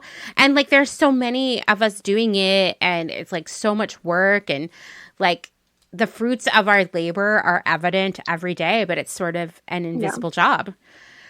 Well, we trick people into buying things. Yeah, it's true. It's true. So what did you like most about doing visual merchandising? Well, I loved the planning out of everything. I'm a planner by nature. I kind of have to be. I solely run my own shop. And honestly, I use a lot of knowledge I gained at this place. And I use that like every day in my store. Like, I am a professional at doing a floor set and making my store shoppable while I'm doing light construction. It's like the best skill I've ever learned in my entire life. But yeah, I loved it. And I loved like putting outfits together, and I loved doing the windows. So my merchandiser always just let me do the windows myself. The windows are the best. And like my claim to fame is that I never had to change more than like 3 things ever. I loved it. Yeah, that's amazing. Yeah, I would say for me, like I definitely love merchandising my house. You know, like there are all these things, right? I mean, as I'm unpacking, I'm like square, round, like alternating colors and stuff. Hard, soft. Yeah, exactly. Checkerboard. Yeah, so many checkerboards. When I was thinking about that wall that got run into it by a truck and doing the quilts, I was picturing them in like a perfect checkerboard, which is totally what I did. And by the way, folding those quilts was the worst. They never fold the same way twice. No, they never do. Okay, so Jessica, what's your favorite thing about working in visual merchandising? Probably doing the dress forms is really fun. Yeah. I prefer dress forms over mannequins. I think mannequins can look really elegant or whatever, but I like pinning and doing dress forms. So that's really fun for me. So I'll just take the forms to the back and work on them back there, and like no one really bothers me. It's really nice. Sounds nice. So I like that. And then just like, I guess the problem solving part of it, like when I do have, you know, so much like shipment I have to like fit or like rework something. And like at the end of the week when I don't like my working rack is like gone and like no one would know like the struggle I had that week, I can walk away and be like, wow, like I was like legit stressed how I would do this. And like, I don't know, somehow I did it. Like that feeling is really nice. And yeah, I mean, kind of similar, like the skills I've learned in my career so far and like currently where I am now.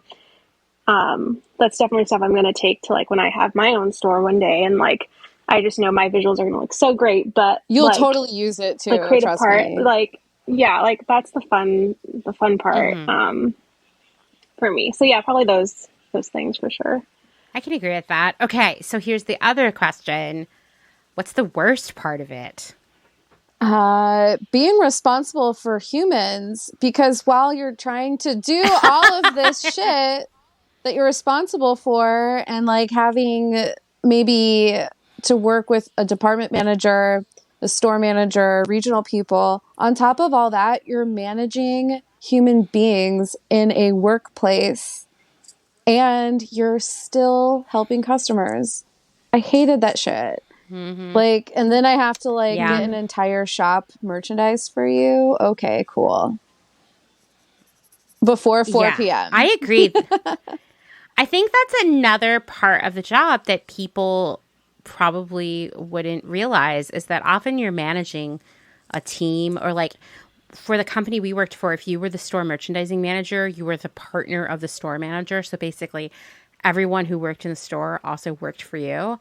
And like the store we worked in had like 40 employees, and a lot of really young people, a lot of people who were coming to work hungover or coming in 3 hours late. A lot of big personalities. A lot of big personalities. And like there were conversations I would have to have that I haven't had to have since, like, hey, you need to set your alarm so you can come to work on time, or like, don't touch people's butts at work. You know, like I was pressured into writing up one of my friends because they wanted to see if I would do it. Oh, that is classic. Yeah. That is, That friend listens to this podcast, so I cannot wait until they listen to this because they know that it was complete bullshit. So in my district, the district managers really discouraged anyone being friends on any level, inside or at work. And you were supposed to just be like, I leave work and I don't think about these people. I have no relationship with them. But like some of the people I worked with, I would work alongside them more than I did. Like I spent more time with them than anyone else in my life at that point. And they were really cool. They encouraged friendships at my store. Jealous. It was like, yeah. They at one point I had a store manager who would like drive around the city looking to see if anyone was like hanging out. Oh my gosh. That's maniacal. I know. This is the kind of insanity that we would deal with though, because I mean, I know that this is the same way for a lot of people who work retail, especially if it's for a large chain, right? Like you've got your corporate headquarters somewhere, but the stores themselves are kind of like the wild, wild west. Like no one's really like thinking about HR or like the repercussions of certain management issues. I was talking to a current coworker of mine actually who worked at Claire's, and she was telling me nightmarish stories about the management structure at Claire's and all the crazy stuff that they did. And honestly, it was giving me flashbacks to the company we worked for. So I was like, wait, so all retail companies are just like totally off the rails when it comes to management. Yeah, it's really like you just never know what you're going to get. Like I'm fortunate where like my store manager is super sweet, but I've also worked with managers that are just like insane. So yeah, you really never know. You never know. Yeah. Well, what about you? Like, what do you think is the hardest part of your job or the thing you like the least, Jessica? Besides shipment, like just having too much stuff. Like we kind of talked about already, like besides that, I'd say, yeah, the expectation to like have so much done by the end of the week or by a certain deadline, but also working majority of your shift during store hours when we're open. So I feel like that's the most annoying part for me because it never fails. I'll be working in like dining or whatever, and all day it's dead over there. And so once I start, taking stuff down, putting it on my cart, that's the minute that all the customers come and like need to buy plates all of a sudden, and it never fails. And so that's the most annoying part, and like just me, like my pet peeve kind of. Besides that, yeah, I guess that'd be like my number one thing. Just let me remerch this. If you need see something, just not ask for permission, but be like, hey, like, can I grab that? Then I'll be like, absolutely, take this plate. Like, but just to like kind of like, while I'm on a ladder, someone like right at my knees. I'm just like, why? Why is this happening? Always. The moment you're on the ladder, every single person. You're like, I can get it. It's fine. It's like, no, I'm going to grab it for you. That's why I offered. Like, yeah, just talk to me. I'll grab it for you. But like, don't like try and reach around me. I don't know. It just drives me insane. But yeah.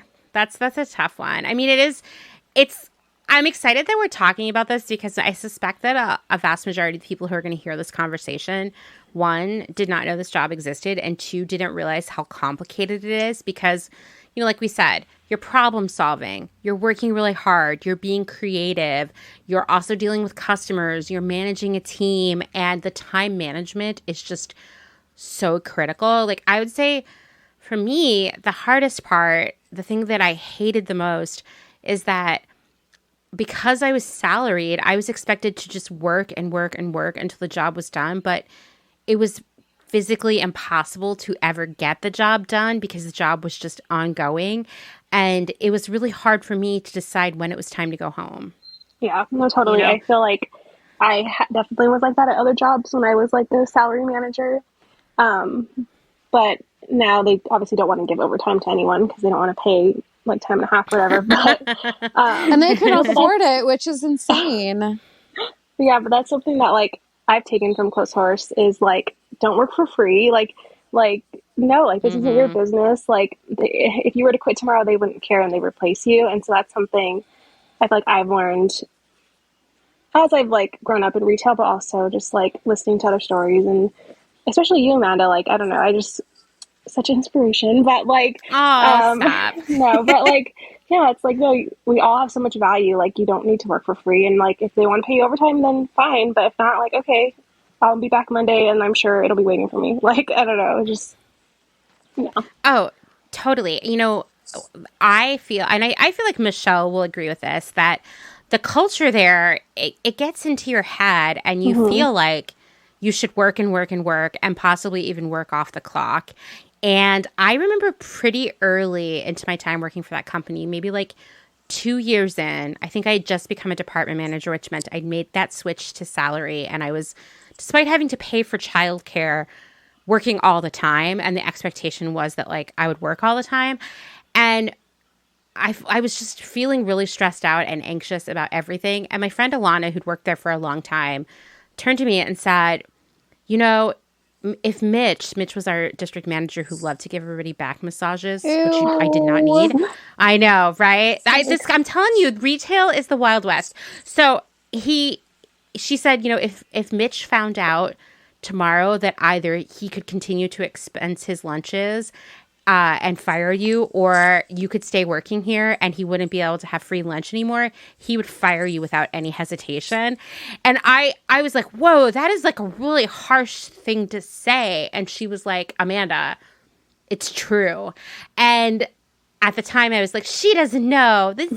This company cares about me. But like there was some point, and I don't know when that point was, where I was like, oh my God, Alana was so right. And I carry that with me. When you were talking about Mitch and his lunches, I'm like having flashbacks to after we would hire a bunch of temporary employees for that art festival I was talking about.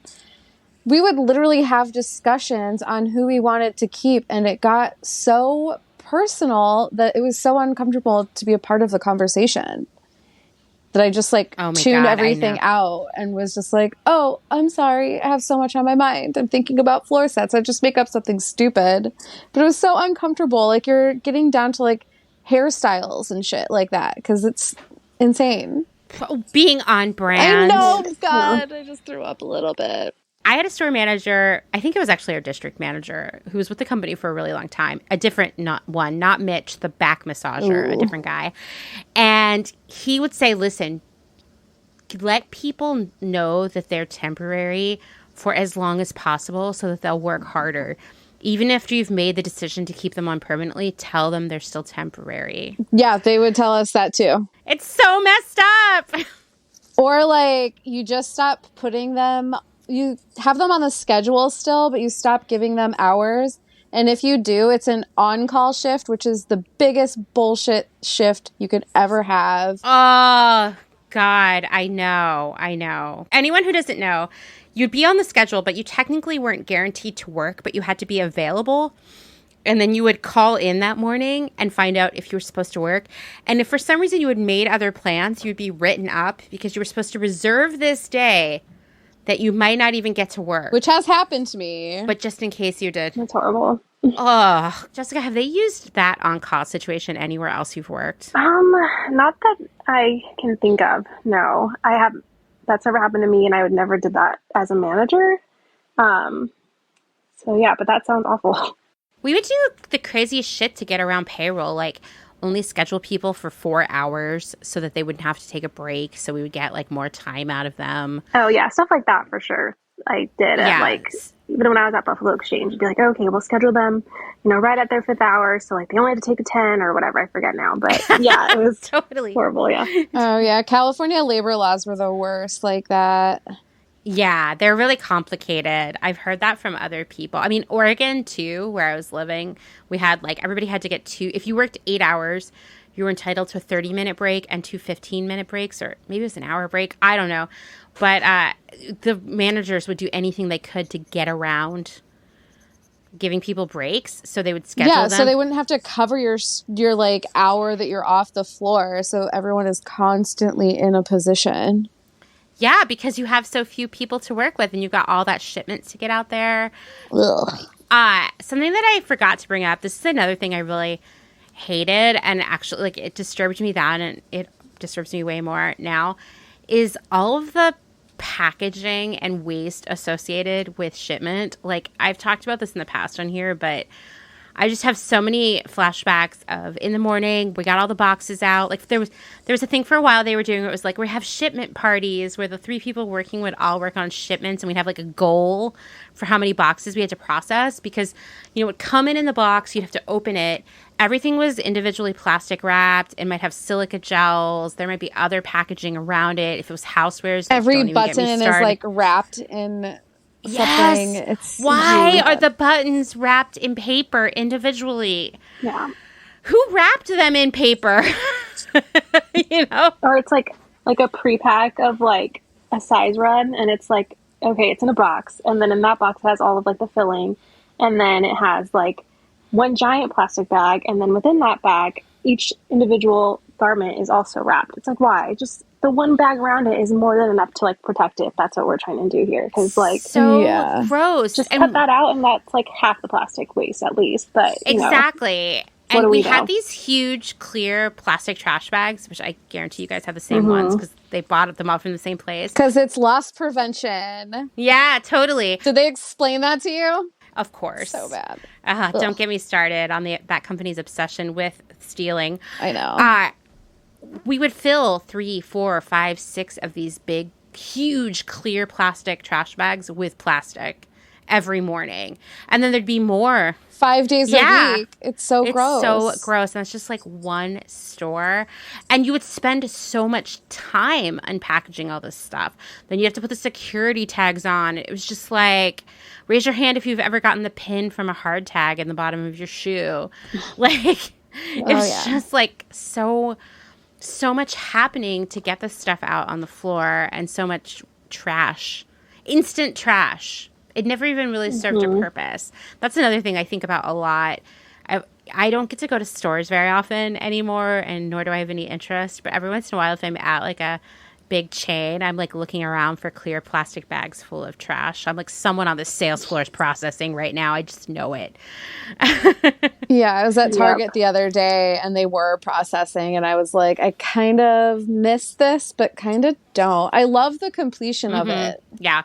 It would be nice to like break down the box at the end and be like, look at this rack of stuff that I processed.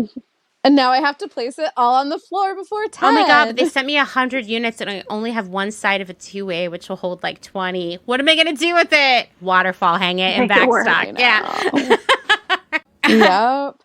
So I have a question for both of you. Okay. Have you watched the Lularoe documentary yet?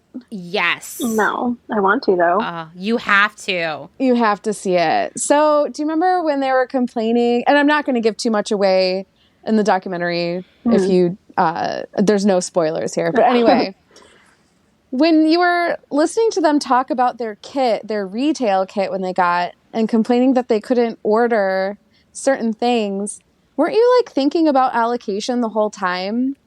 Like that company was like trying to tell them that they were each operating their own separate boutique. And then one of the biggest critiques they had was that they couldn't choose like the patterns and stuff. And I'm like, sorry to use this word again. I was like, bitch, that's what a store is. Like, you don't know what's coming to you beforehand at all. It's true. It's true. And I think that's really important. Like, you could sometimes run reports that might tell you the name of it, but like that wasn't going to tell you much. Sometimes you'd be like, oh, that sounds cute. And then you get it and it would be like salmon colored cropped harem pants. Yeah. You know, like it would be terrible. Yeah, the allocation part of it is really interesting and the blindness of it all. So I'll tell you, I dealt with that for years where every day of shipment was a surprise. And then I moved on to the buying side. And I'm going to tell you right now, when you're in buying, you're not thinking about how this is all going to be displayed in the stores on any level. You're not thinking about like maybe on paper it looks like you need 20,000 units, but the stores can only really accommodate a total of like 2,000. You're not thinking about that. You're just like, this is what the spreadsheet tells me to do. And something that really blew my mind, I think this is going to blow your mind, Michelle, having worked for the same company. So, and I have a story about something you bought before, honestly. Yeah. Oh, good. Okay, so for years, I'm working in the store. Everything that shows up is a surprise, and the quantities are always a surprise. And maybe for 6 days straight, you'd get the same sweater, right? It would just keep piling up. Nothing ever made sense, and we never had any awareness of what was coming. It was never communicated to us. You might see pictures in the floor set book and be like, oh, I think we're going to get that thing, but that was it. And every Friday, the whole buying team would pull this report. It was called the Doc Report. It was a big spreadsheet of everything that was coming into stores in the next 2 weeks. And we would fill it out with comments like, this is going to be like this, and it's going to come with this, and another color is coming next month, or whatever. We'd spend hours doing this work. It never, it turns out, was shared with the store teams. Yeah, that'd be great to have. Thank you. Yeah. Right? That would have saved a lot of time.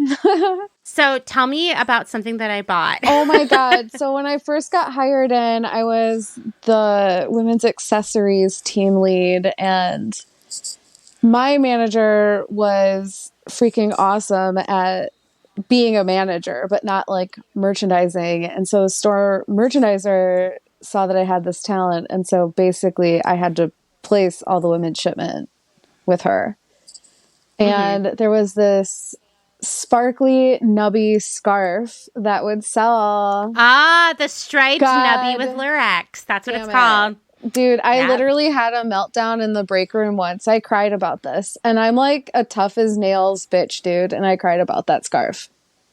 Because there's too many of them and they wanted everything outstocked. Oh, we should talk about outstocking because it's the worst thing ever. The year I moved into buying, the company made this decision that they wanted to outstock all the shoes, meaning all the shoes would be out on the sales floor. And I was like, guys, I think this is a really bad idea as a person who literally just came from the store. And here's why. There's not enough space. People are going to steal them. People are going to buy 2 different sizes. They're going to be all over the floor. I knew how it was going to go. Predictably, they were all over the floor. Yeah. They were all over the floor. If they were tacked together, they no longer were. It was a mess. And a year later, we were like, okay, shoes are going to go back into back stock. And I was like, yeah, assholes. I told you. So the striped Nubby scarf was a #1 seller in scarves, which is a category I managed. And we would sell just 10,000 units a month or something crazy like that. It cost, I want to say, the most expensive it ever was $2.18. And it was $18 in the store. Yes. And we sold them like bonkers. I don't know who was buying them. I've never seen one in the wild. I haven't either. What the hell? But we would sell 10,000 a month. So I would literally, the first week of every month, I would get out my spreadsheet and I would go color by color, tracking the sales and calculating the reorders. And I would place them all. Every other month, I would introduce a new color. I would send a list of Pantones for the new color to this vendor. The vendor was called Fairweather, in case you were wondering. And Fairweather would send me some samples of the colors that I'd mocked up, and then I would order them. And it was just constant. Every week it'd be #1 scarf, the striped Nubby with Lurex. And if you saw this scarf, you would know. You'd be like, I recognize this scarf. I've seen it. Yeah. But, like I said, I've never seen it on a person. Where are they? I don't know, but I have styled that scarf 1,000 different ways. I have no idea. Oh my gosh. We would get periodically, I would get a picture from a district or a regional merchandiser who'd be like, look, one of our store staff turned it into a halter top. That was probably someone else me. I'm sorry. It was probably you. Or used it as a belt. Or, I was like, that's great. Sell even more of them. No. But that's not a style I picked out. It was a style that I inherited. And the first order had come in just as I moved into that category. And it did really well. I got to tell you, whoever picked out that scarf was kind of a genius because I would have seen that on the wall at the vendor's showroom and kept moving. It didn't. Yeah, it wasn't anything special. It was just a scarf. I think what made it appealing is that there was a lot of different colors in it, so you could just wear it with a basic, and that's where I always merchandised it too. Because I would hide them in the back of all the basics that were folded.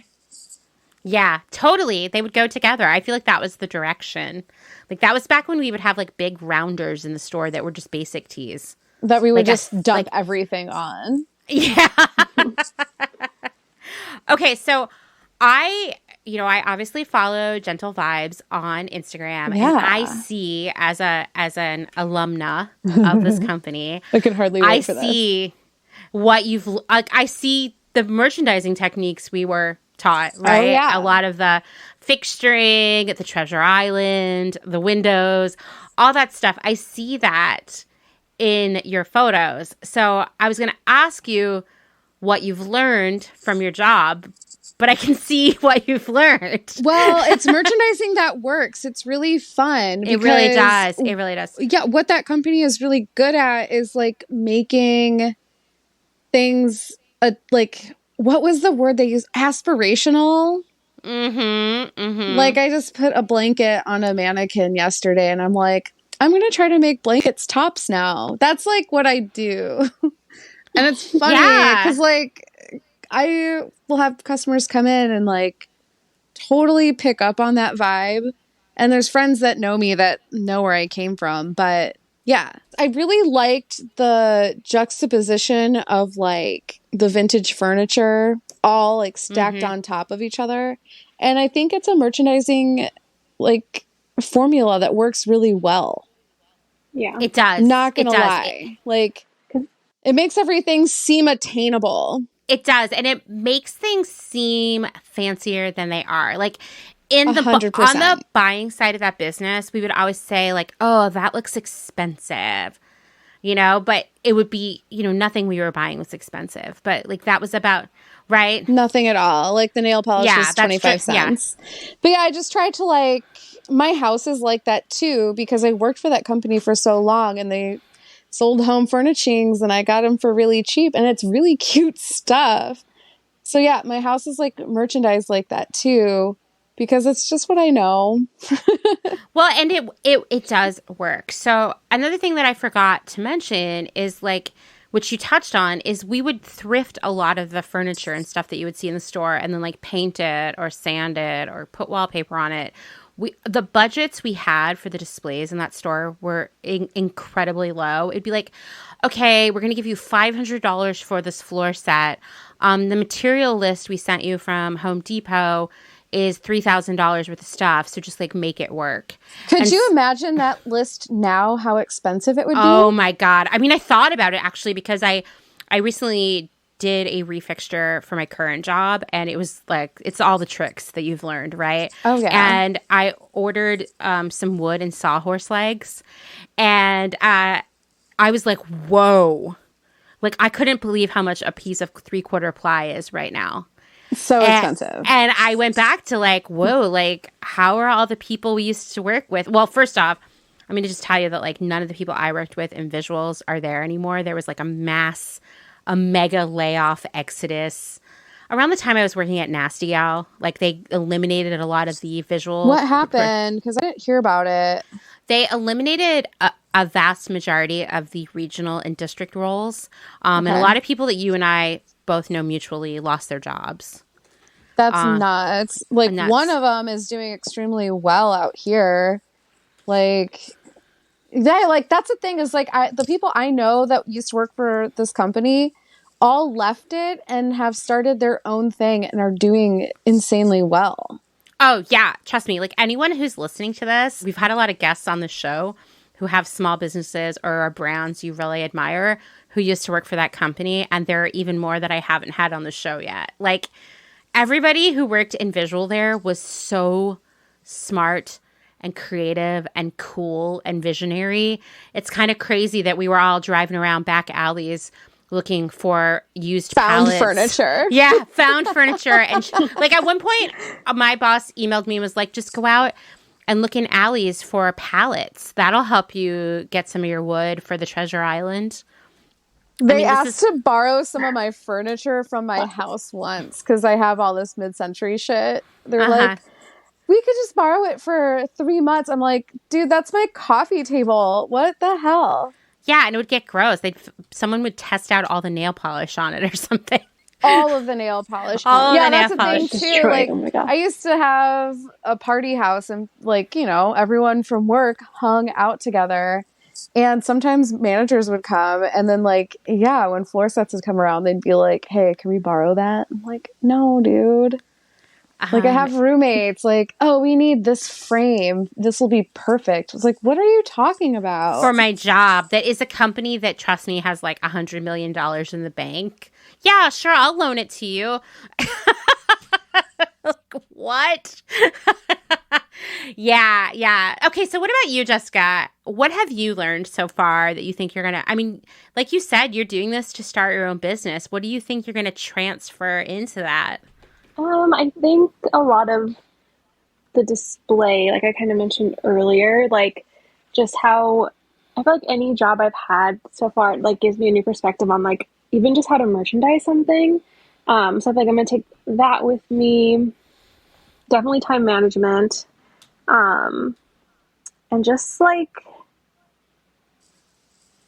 I don't know, I guess also like being a leader. Like right now I just have technically my display coordinator is the only person who like I'm actually like their boss. But really having like that relationship and like being able to ask for like what I need from them and like vice versa, being able to like be transparent and just be like, hey, like not am I being a good boss, but like how do you feel? And like I don't know, I feel like that's just something that previous jobs like they didn't really care about that. And I don't know, that's one good thing. It's like I just have one person that I work with all the time. And just really like growing that relationship and like, yeah, just like supporting each other. Because I feel like that's really what it's going to be when I do eventually start my own business. It's going to be like me and then maybe one other person when I first start. So, Yeah. So yeah, just being able to work with different personalities and, yeah, meet deadlines too. I feel like that's really big. Yeah, you'll love the meet the deadline part of all that. It's true. Like I feel like every job I've had since then, everybody's always really impressed by like my sense of urgency and how I'm on top of it. And it's because in that job, not getting it, like not being on top of things is not an option. Yeah, I know. I like, you know, right now we have to post like weekly progress photos, which is fine. Like I don't mind doing that. Like whatever, you know, it's part of the job. But like I'll go into the shared file and like it'll have each store number and whatnot. And like you can look at other people's photos and I look at that because I'm still new and I'm just like trying to still figure stuff out. But I'll look on there and like half the stores won't have their photos posted by like the due date. And I'm like, It's just 3 photos. Ooh, you guys aren't going to get in trouble? Like, what's going on? Like, I don't know. Like, and I feel like they're just impressed with that, with me. Like, my district manager was like, oh, you're doing so great, being an outside hire, blah, blah, blah. I'm like, oh, thank you. But I'm also kind of like, in my head, I'm like, I'm just doing like, not the minimum because I like enjoy being creative and stuff, but it's like, this is like the expectation and I don't want to get in trouble either. So I don't know. It's just like this weird thing that it's like, so all these expectations, but it's also like, I don't know. I just want to do my job, clock out, and then just have a life too. And it's just, I don't know. It's like second nature to me, but I feel like a lot of people just don't, I don't know, can get away with like not turning in their photos on time. Yeah. I mean, I think that is something that is great for you as you shift into owning your own business because you're going to have that self-inflicted accountability. Mm-hmm. Yeah. You know, and I think that's really important. You just have to do this? I don't know. Yeah, exactly. I mean, I would say for me, I learned a lot of stuff while I was working as a visual merchandiser, like so much stuff that has shaped things I've done since then.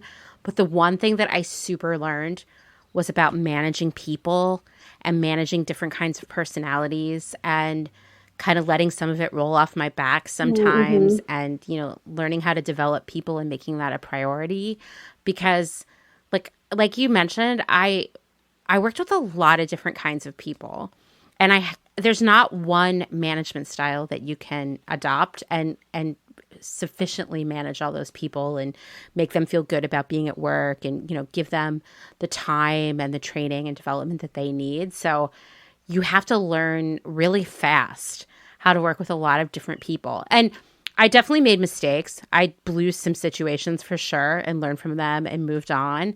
But was really, really hard. I remember one person who worked on my team, who actually is friends with another friend of mine, so I won't mention his name.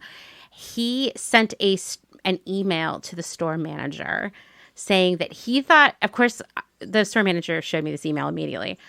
He thought that I don't care about lower class people because I would make them do perfect closes all the time. And if I really cared about lower class people, he kept saying lower class people, which really made me laugh. If I really cared about lower class people, I would come and do the perfect close myself. And that really, like, I just can't, I still am upset about it, to be honest. Because I was like, dude, I worked like 80 hours this week. Don't tell me that I don't care about lower class people.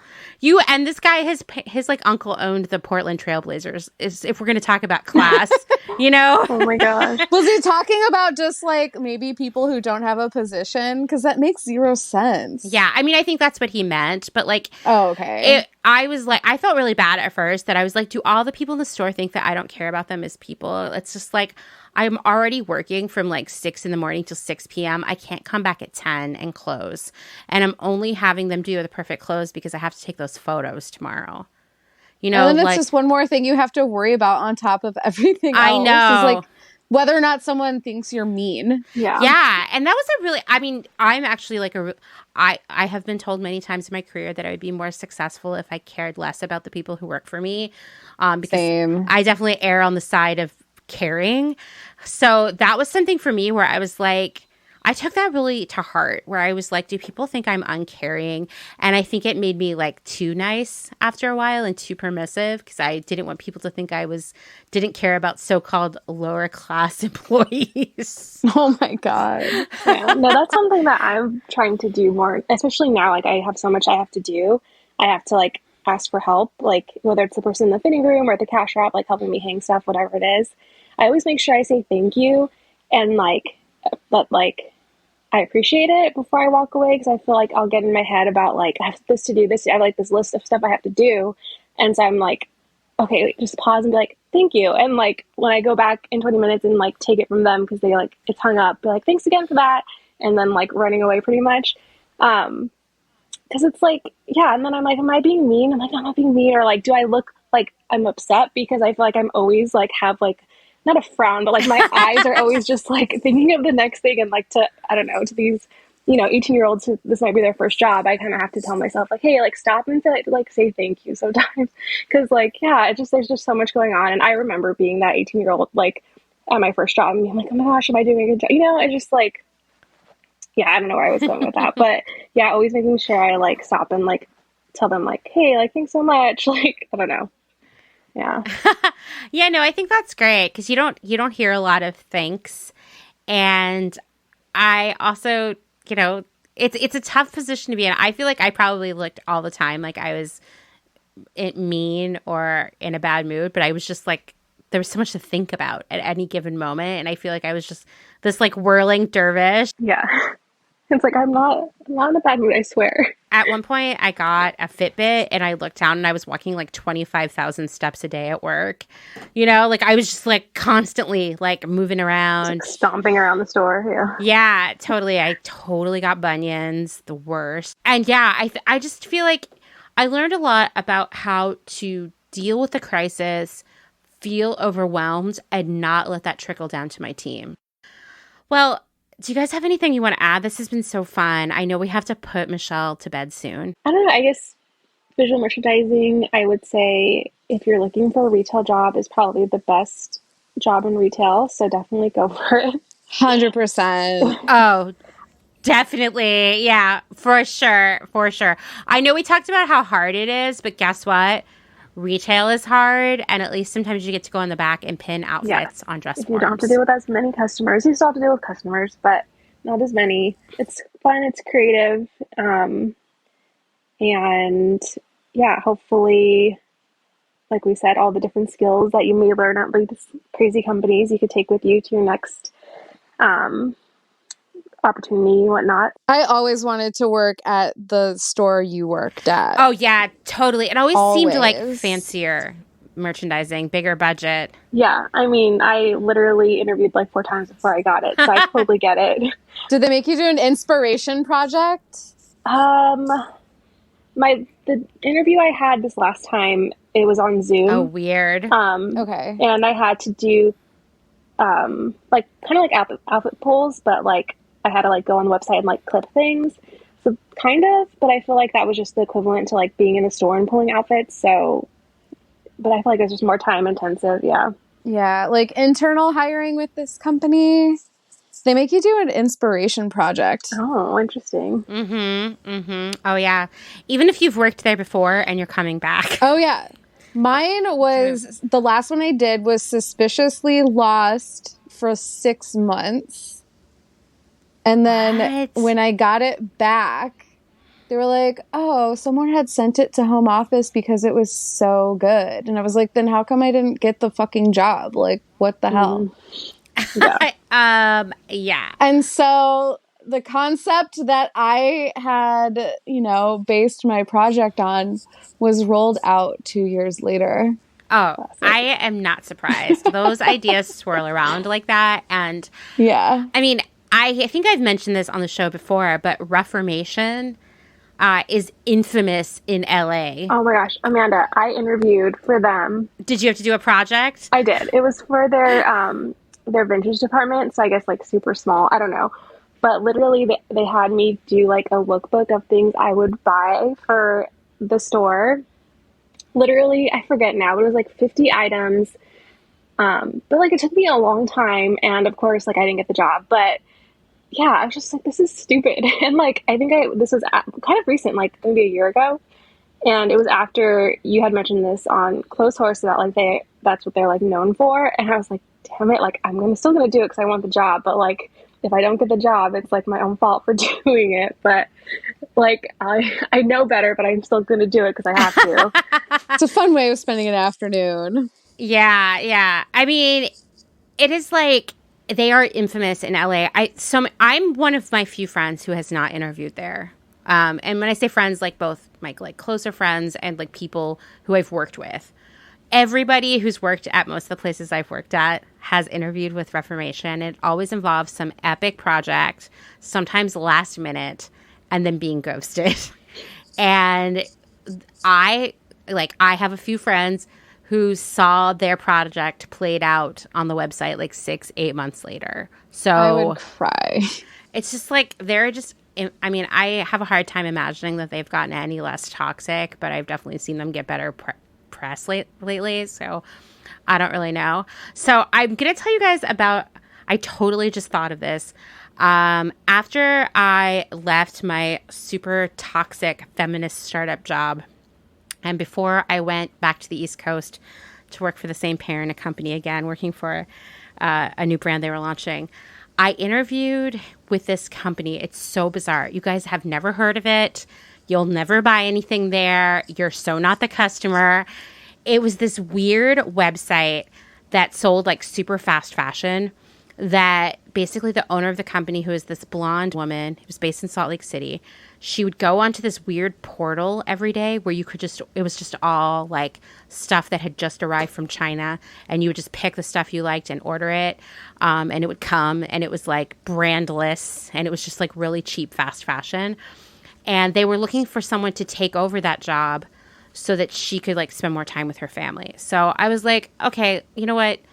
Let's just see this. The recruiter was really nice. I was like, sure. So they interviewed me a couple times. I still didn't actually get to interview with the owners yet. It was really weird. I was interviewing with everyone else. And then they had me do this project where I had to log into that portal. And this is like, sounds like a game show, okay? I had 1 hour. They set a timer. This is virtual though, because I was like in Portland. They're in Salt Lake. I had 1 hour to go into this portal and build an assortment of as many products as possible that I thought would sell for them. Because one of the keys, and this is so dark, is that I had to be able to pick out stuff as fast as possible, because they would be placing like hundreds or thousands of styles every week to sell on this website that, as far as I could tell, only sold to blonde women who wore big hats and were like fake boho. Oh my Weird. gosh. Yeah, it was weird vibes. really, really weird. Ultimately, I was like, I need to drop out of this, and they were really upset. And I was like, guys, come on, you've interviewed me like 7 times. You maybe do this weird game show thing. She probably had already quit, and they did this to you 7 times until they filled the position, to be honest. No, that's what it sounds like. I went on a nightmare interview because I used to be a florist in a different life, too. I've lived every life. So I went on this interview at this florist in LA, and it was right before Valentine's Day, and I was just going to be a temp employee. They had me work for 3 hours making small arrangements for them. And at one point, I just like realized that they were using me as free labor, and I just walked away. And at this point, I was like staying with family over in Santa Clarita, and I didn't drive. So I had to get back to Union Station to take a train. And by the time I gotten back to Santa Clarita, my cousin goes, "The florist just called and asked what happened to you. She's really worried that you come back." And I was like, told her all about the interview, and she just opened a bottle of wine, and she's like, "You're not going to work there." Yeah, so sketchy. Don't work for free. And I almost missed the train and had to sleep in Union Station downtown. But nightmare interviews can be a whole other podcast episode, honestly. Seriously, because I feel like every time I hear someone's story, like 7 more stories of bad interviews come out about like free work they did or inappropriate things, or like one friend was interviewed by someone who was like noticeably intoxicated. The sheer volume of like callbacks and projects. Like I honestly, when I got hired at Nasty Gal, I had to do 2 separate projects because the CEO was concerned that since I came from the company that we've all worked for, that I might have bad taste. Oh my God, they buy her stuff. Yeah. It's like so ridiculous. Yeah, so. The lady who said that the store I work for inspired her wanted me to do a 3rd interview in this actual store on the floor just so she could see how I worked with employees and like customers and like see how I would run the show. And I was like, so you want me to do a shift for free? Yeah. And then she ended up emailing me like the next day and was like, oh, actually, like we're going with like a different direction. I was like, you're fine. Like I didn't want to work for free anyway. But I was like, what? Like who asks that? Like, yeah. Yeah, let's see how these complete strangers react to you. Exactly. And when I hear about like, oh, we're having this like shortage of workers and people don't want to take jobs, I'm like, it's because of shit like this. Like, even, Dustin's been on all kinds of interviews through the pandemic, and some of them were like 3-4 interviews. And I mean, I've gone through that too in my career. And I'm like, it shouldn't take 3 months of conversations for you to decide to hire me, or a whole bunch of free work from me. Or Not at all. It's just ridiculous. Like, to even be at the level I'm at in my career and have to do projects is insane. And I've had to, where they're like, we're going to give you a bunch of our reports and we want you to tell us what this all means and like give your recommendations for our business. And I'm like, wait, for free? You're like, I'm not a business consultant. You want to be a consultant? Yeah. Well, I am, but I get paid for that. So, like, if you're gonna like want me to do that, we can talk about a rate. But yeah, I think more and more of us just need to put our foot down and be like, no, I'm not going to come and make flower arrangements for you. No, I'm not going to go onto this weird website and have to pick out as many styles to buy as possible in a 1 hour window while you time me. No, none of us are doing any of this. Either you're going to hire us or you're not, and we're all going to move on. Yeah. And unfortunately, it's just a lesson you have to learn, I feel like, as you grow in your career. Because, like, when I was at Buffalo Exchange, I would work, like, 10-hour days, get paid 8 hours because I was salary. And, like, now I'm like, no, I'm clocking out, I'm leaving. But still in the back of my head, there's days where I'm just like, oh, like, 10 more minutes, like, it's okay. And, like, I have to tell myself, like, no, you can't do that. And it's just, it's just something you learn. I don't know. Well, because they see you doing those extra 10 minutes and they think that they can take advantage of like another 40 minutes out of you. Oh, yeah, for sure. Right. Yeah. It's really just, you have to be the one to be like, no, I'm leaving. Bye. I remember as the store merchandising manager being told by my DM that I had to have a conversation with another one of our salaried employees who was a department manager about how they were only working 40 hours a week. Oh my God. How embarrassing. I know. I know. How embarrassing. How embarrassing for that person to ask you to do that. I know. They were like, well, just tell them like you feel like they're not really committed to the job. And it was like, man, it's so hard when you're in like a leadership role and like you know that what's coming from the top is bullshit and wrong. And yet like you're feeling this pressure to deliver that message and you're like, what am I going to do? So I literally went to that person. I was like, listen, the district manager told me to tell you that he doesn't like it that you only work 40 hours a week. And I think it's bullshit, but could you like at least when they're here pretend to work more than that? They were like, sure. It's cool that you leveled with them because that is like crazy. It's kind of crazy. Oh, yeah. God. Well, thank you so much. This was super fun. And I can't wait for everybody to learn all about what visual merchandising is. Yeah, thank you for reaching out. And if you're in the Ypsilanti area, I'll hire you and teach you everything I know.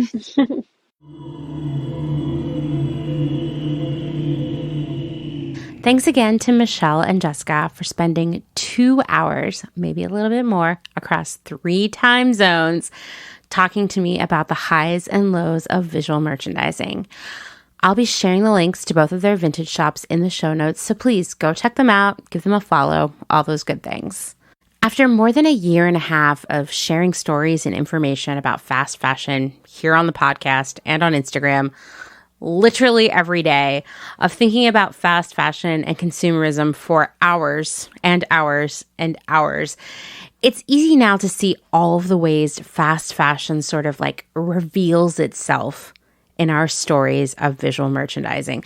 There's the endless rapid flow of inventory, just product coming in constantly, unpredictably, but endlessly. I guess that's the predictable part of it all.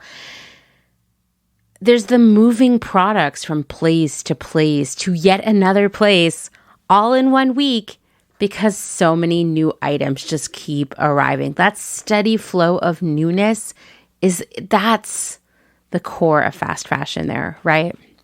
Something that we didn't mention in here too is that stuff would go to markdown really, really fast, sometimes in just a few weeks, sometimes a little bit longer if it was a stronger style. But the route, the velocity with which product moved through those stores and through all of our little merchandising moves, it was fast.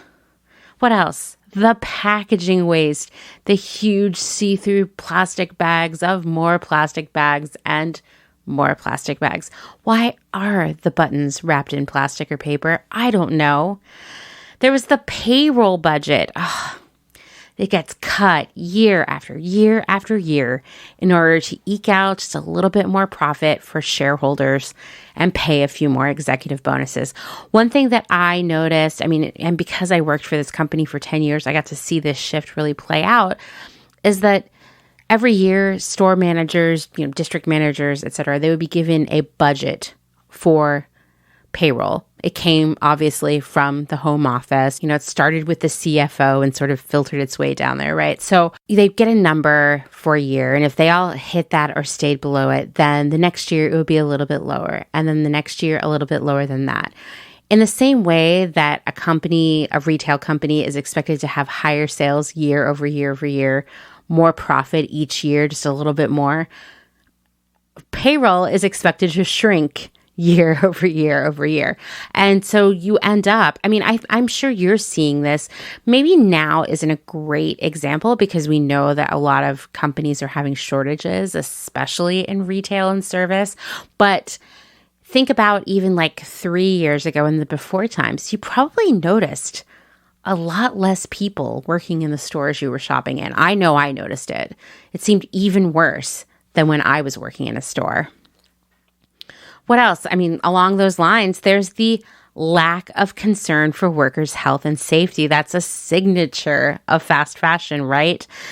There's that feeling as an employee of being disposable, no matter how hard you work, how much time you put in off the clock, or all those weeks you worked 50, 60, 70 hours, you're still disposable.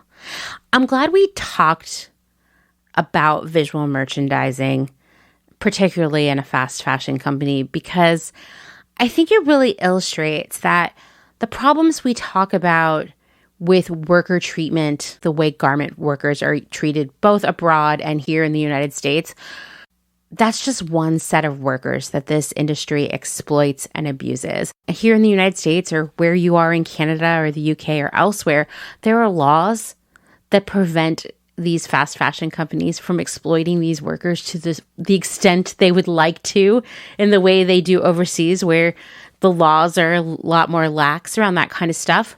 This is an industry that does not care about people. It also doesn't care about the planet. As I've said before, I'll say it again. Fast fashion is a business model that operates with disregard for humans and the planet. It's not a price point. It's not an aesthetic. It's a way of doing business. My own job as a visual merchandiser for that big fast fashion company ended in a fully unethical and probably illegal way, and you're probably not surprised to hear that, right? What happened? Well, I've been working for this company for 10 years. I posted on Facebook, which is, my personal life, really should have nothing to do with work. I posted on Facebook that I was interested in someday moving to LA because I just visited there with a friend and I was smitten. And I will tell you, I still maintain that LA is the most magical city in the United States. If you've got a more magical city, I want you to tell me about it because I want to visit. I want magical cities.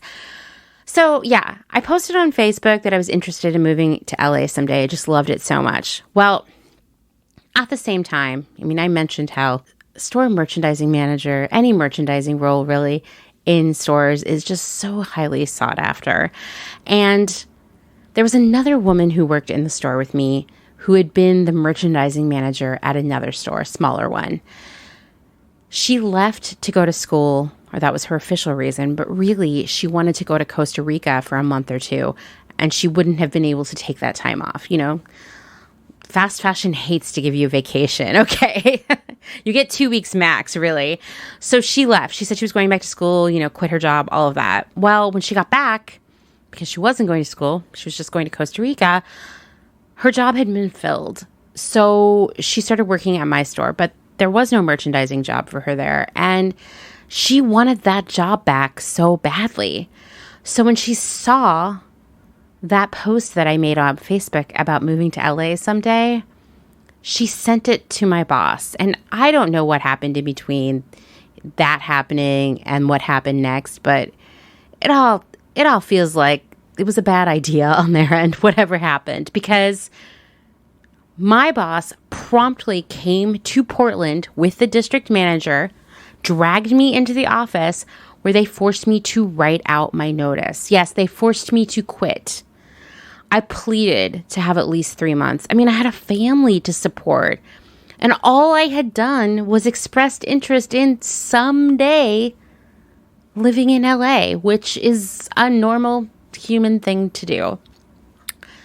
I'd worked for the company for 10 years. I just have to say that again. And they forced me to give my notice just a few weeks before I was about to receive my 10-year bonus, which had been this light at the end of the tunnel that would unlock new life options for me, whether it was moving to LA or getting a car, or I don't even know, something, right? I should have sued the company, but instead I got a job as a buyer at ModCloth and I moved to LA, and everything in my life was a lot better.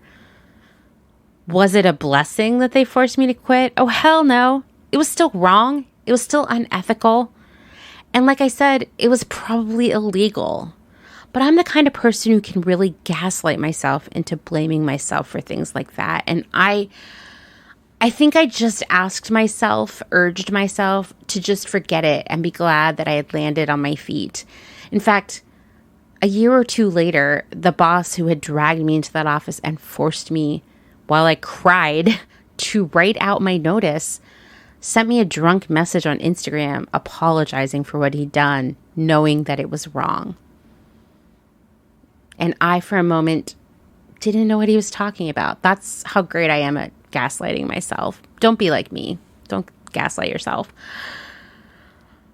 A long time ago, we had a hotline call here on the podcast from a listener who talked about her experience working for a terrible #girl boss at a clean skincare company. And she said something in that call that has stuck with me since then that I think about quite a bit.